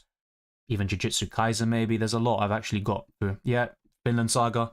I've heard great things about it. Watch Steins Gate, it's really great. The ending of AOT is just perfect, really. I agree. Like, is it... Okay, I don't think it's perfect. In terms of, like, not just, like, the actual ending, but, like, the whole of Part 2. Some things could have been better, maybe, but I think it's still really good. Yeah, I'm not sure why people hate it so much. Maybe it's because... I can't say anything. I don't want to spoil it. You've seen Ashes to Ashes and Life on Mars? I think I watched Life on Mars when I was really young. I don't remember anything about it, so that's actually my watch list to go through again. Haven't seen Ashes to Ashes, though. The problem with Spanish is the different accents between countries. I guess learning European Spanish is a good start, maybe. Yeah, perhaps. I'm kind of used to the different accents, but I understand what you're saying. Argentinian is like, yes, a mixture of Italian and, of course, Spanish. But even in English, like, if you go to England, like, every single different town has, like, a different accent as well. Vinland Saga is the best. Fair enough. I mean, I could see myself loving it, but I don't want to judge before actually giving it a go. Top song to listen. I'm mainly listening to, like, rock, like, from the 80s and stuff, so I'm not sure you'll like it. I'm kind of open-minded with music, but even sometimes, like, even like a a song from a show or a film, I just really get into it, especially when I'm watching it. It's crazy knowing that you're Argentinian. Heard your accent, cannot hide it from me. I've got a bit of an accent, but I'd say when I'm speaking Spanish, I sound a mixture of Italian, Spanish, Argentinian, and English. It doesn't sound Argentinian for me. Yeah, One Piece, but it's over 1,000 episodes. That really puts me off. But it is good. I've heard good things about it. Yeah, PSV 2-0 up. We covered Tillman goal and an assist. Yeah, I'm on episode 26-7. So basically, yeah, you probably know what happened by that stage. Yeah, I'm not happy about it. Let's put it that way. Yeah, literally just before the stream. I had a bit of time. I watched it and not happy. I just watched this anime film called Perfect Blue. Let me see if I got it in my list. If not, I'll probably add it. But it does ring a bell. I will say that. And I've got a long list of films as well, by the way. But I do appreciate it. All right, just gonna add that. KDB is back. I'm keeping Haaland. Yeah, but is he worth 15.3 million in FPL? Not so sure. Yeah, I know, Aranya, but like I highlighted your messages and I went through them. That's why I didn't go through them again. It's not perfect, but it's overhated in my opinion. Yeah, I think it's a very good ending. Like, people say it's the worst ending ever. I think that's complete bullshit. And if they say it's worse than Game of Thrones, have they watched Game of Thrones? I don't think so. I haven't seen The Walking Dead, but from what I've heard, it starts really strongly and then gets weaker. Jiu-Jitsu is overrated in my opinion. I just love the name. Jiu-Jitsu Kaisen. Sounds good. You need to try Code Geese for real. I've never heard of that one. I'll add it to my list, I guess. There's too many. I think Dan is another one. That's also on my list. There's too many shows on my list. Yeah. Cowboy Bebop is on my list. Berserk. Also like Arcane, Cyberpunk, Edge Runners. Yeah. Neon Genesis Evangelion, which had a controversial ending, I heard. Yeah, Blazwich is on my team. Yeah, I know. But I didn't want to take a hit for a goalkeeper. Jujutsu Kaisen is good, just a bit of a hype. The way MFs, yeah, be hyping up on Twitter. Talking of accents, can you try Jamaican? Yeah, I can. Yeah, I can. The real overrated one is Demon Slayer. Wow. I'd still probably give it a go, though. That's another one that I forgot to add to my list, so yeah. Favorite actor and actress you like to meet in person?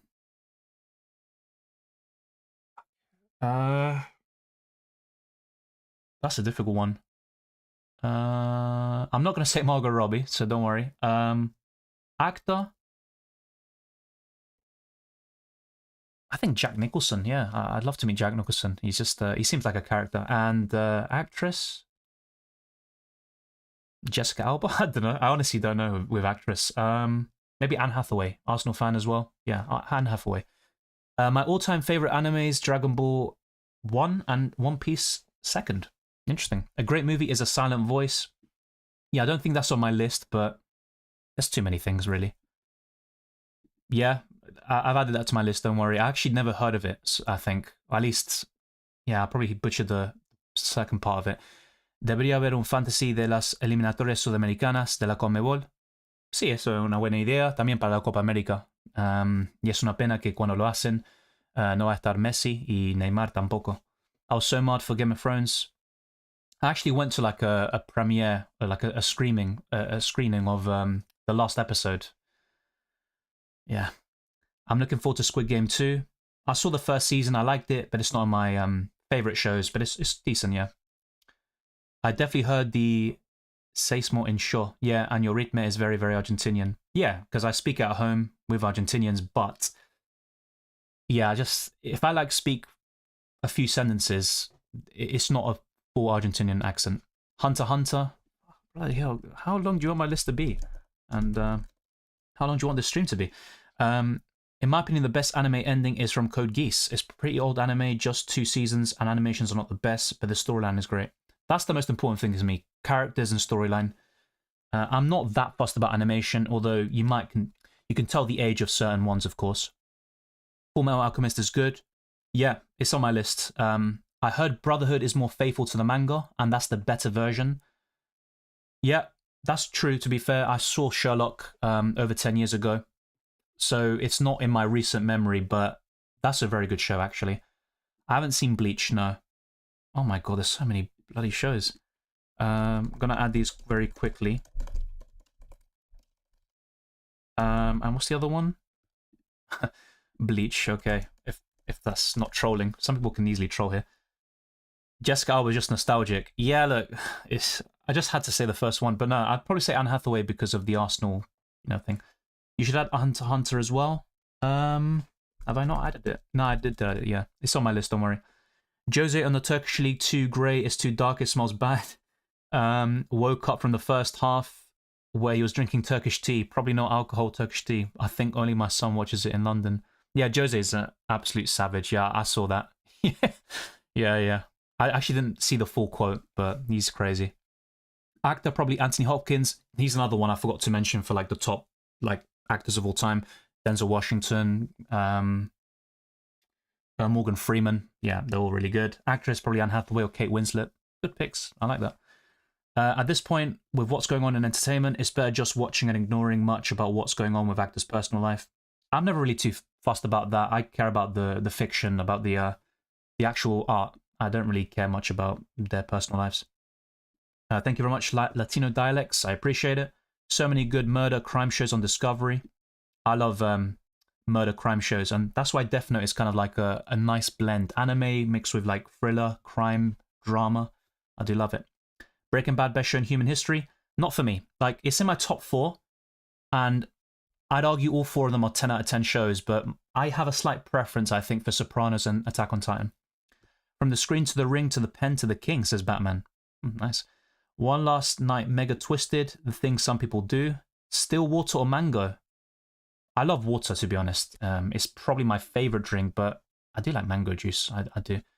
Not for me. Duran's a good striker, but nowhere near top 5 strikers in the world for me. No offense. I'm about to start a new series, Murder in a Small Town. Hope it will be good. Yeah, sometimes it can take you a while to get going with a show, but yeah, you have to give it time. If you don't like it by like episode 10, then there might be a problem, but Sherlock not as good as the Jeremy Brett one. I didn't see that original version, but I like the Sherlock one. It's a like modern take on it, and I do like Martin Freeman and Benedict Cumberbatch. Just realized I forgot to switch to captaincy off Kane. Yeah, not ideal, but you do have a great option tomorrow at least. But yeah, Ian McShane is great. I mean, I love Deadwood, for example. That's currently my 5th favorite show, maybe. Yeah, it's up there. Definitely top 10. And Ian McShane as Al Swearingen is one of the best performances in TV history. So I do like him a lot. Code Geass storyline is far better than Vinland. Yeah, look, but it's all about... I try to like enjoy everything. So like there's probably a big debate about Death Note versus Attack on Titan. I love both. If you had to ask me, I probably would give you an answer. But yeah, I mean, look, they're all good. I'm fairly sure. What bands have you seen live? Muse. Several times, actually. I haven't been to many concerts, though, so I think that's pretty much it. I think Lewandowski is going to score at least 3 goals today. Well, I hope he doesn't. I did talk about Lewandowski a lot in all my videos, and also he was a possible transfer for me, but I gave the reasons why I went for Gracia and Rafinha. Yeah, oh yeah, American Detective. Yashu just remind me of True Detective. That's a great show, especially season 1. And Fargo is another one. Yeah, that's too many stuff, really. That's a lot of stuff. FBO Dylan X, Dylan Speaks. Fair enough, yeah, that's a good way of summing up. Better Call Saul, yeah, I forgot to mention that. Really good show. I do prefer Breaking Bad, but Better Call Saul is top tier. Really should have won more awards at the Emmys and stuff. Don't like the triple up on Leicester too, so was hoping to upgrade Vardy to Wissa and then Fast to a 5 to 5 point family on defender. I like Wissa still, but you might want to go for Cunha because of because of Wolves' fixtures long term. Morgan Freeman voice so unique too. Listen, either acting or voiceover. Completely agree. What's Marilyn on about?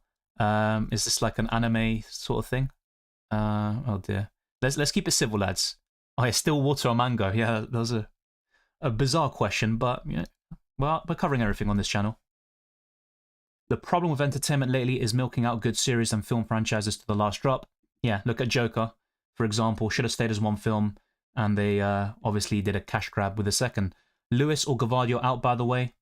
in FPL, I'd rather sell Lewis because Gavardio's more nailed on and he's scoring and assisting very consistently. I think he can get a combination of the two. He has got no assists so far this season. So yeah, I think Gavardio is the better one, despite being more expensive. As covered earlier, my top 4 in order would be City, Madrid, Barcelona, and Liverpool. So yeah, as mentioned previously, I went for Guirassy because he gives me a better Tuesday captaincy option. I'm not that fond of Haaland, for example. I know I've got Gittins, but I feel I've got better options on the Wednesday for the captaincy. And I think Rafinha will start. And if that's the case, I think he's a great choice against Red Star Belgrade. So I went for Rafinha, and I've already got Kubarsi and Yamal. I'm not going to sell them, obviously. So I decided to go for Guirassy and double up on the Borussia Dortmund attack. We'll see how it pans out, but I know Lewandowski is a great option. Yeah, lineups are about to be dropped, but I'm going to head off because otherwise I'm going to be here all day. Would you keep Haaland as a rare differential this week and move to Salah when Liverpool play Southampton? Possibly, but I do like Salah against Villa. The only thing you could say is that Aston Villa just got battered and maybe they'll want to bounce back now and be a bit more rigid defensively, but I still think Liverpool scored 2 or 3 goals past them. Me, Sabbath, Maiden, Deep Purple, Alice Cooper, Darkness, Heaven and Hell, Judas Priest, Manic Street Preachers, Motorhead, Saxon. Wow, that's a great list. I haven't listened to all of them. I do love Black Sabbath though. They're one of my favourite bands, so a bit envious of that. Damn, that's really, really good. Deep Purple, I need to hear more about them because I've heard they're really, really good. So I do appreciate everyone tuning in for the past 3 hours. I mean, time does fly when you're having fun. If you haven't already, smash the like button and subscribe to the channel. We made big progress today towards 30,000, which is our new goal in terms of subscribers. And also follow me on Twitter and Instagram, DylanRCM, for less FPL and UCL Fantasy updates. And join the Discord server, UCL Fantasy League. Check out Draft Hand for FPL. And also Spotify. Leave a 5-star review on my podcast. It would go a long way to support my channel. Should I keep Kokchu in my team? Difficult to say right now. I don't want to really entertain too many of these kind of like dilemmas straight after a deadline because we've now got an international break and a couple of weeks until match day 5. But at the moment, I think he's worth holding on to, but that could change by the time we get to match day 5.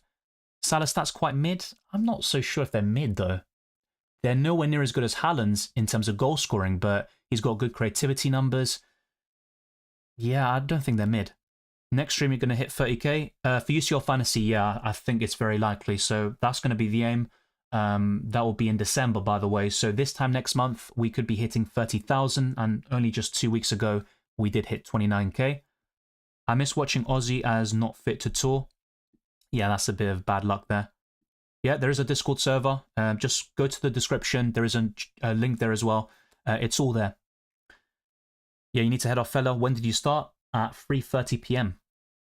I joined at 5:05, yeah, so I've been streaming for quite some time. Sean says, great stream, bro. You take care. I don't play FPL, but always join the UCL streams. Oh, fair enough. Most people who actually play UCL Fantasy do play FPL, but it's not the other way around. But you might be doing something there. I might miss a trick by not playing FPL. It can be that sort of game. But I appreciate it. Thank you very much. And thank you, Bada. And I saw Salah last week. Only a cameo, but so cool. Yeah, high-scoring game, though. You went to a thriller. Just a shame about the result. Take care as well, Twisted Parky. I think Liverpool win, as covered earlier. I put all my predictions, and I think Liverpool win 2-1. We'll wait and see, though. Favourite horror film? Can you count The Shining as one? I really like it. It's like a psychological thriller.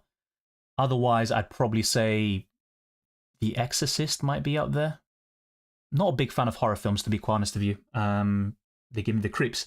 But yeah, The Shining's my favourite kind of psychological thriller. I'd probably say that is if I can actually say it. Thank you, everyone. I'll see you very soon for more FPL and UCL Fantasy content. Keep your eyes peeled for the transfer tips for Game Week 11. That's coming out tomorrow.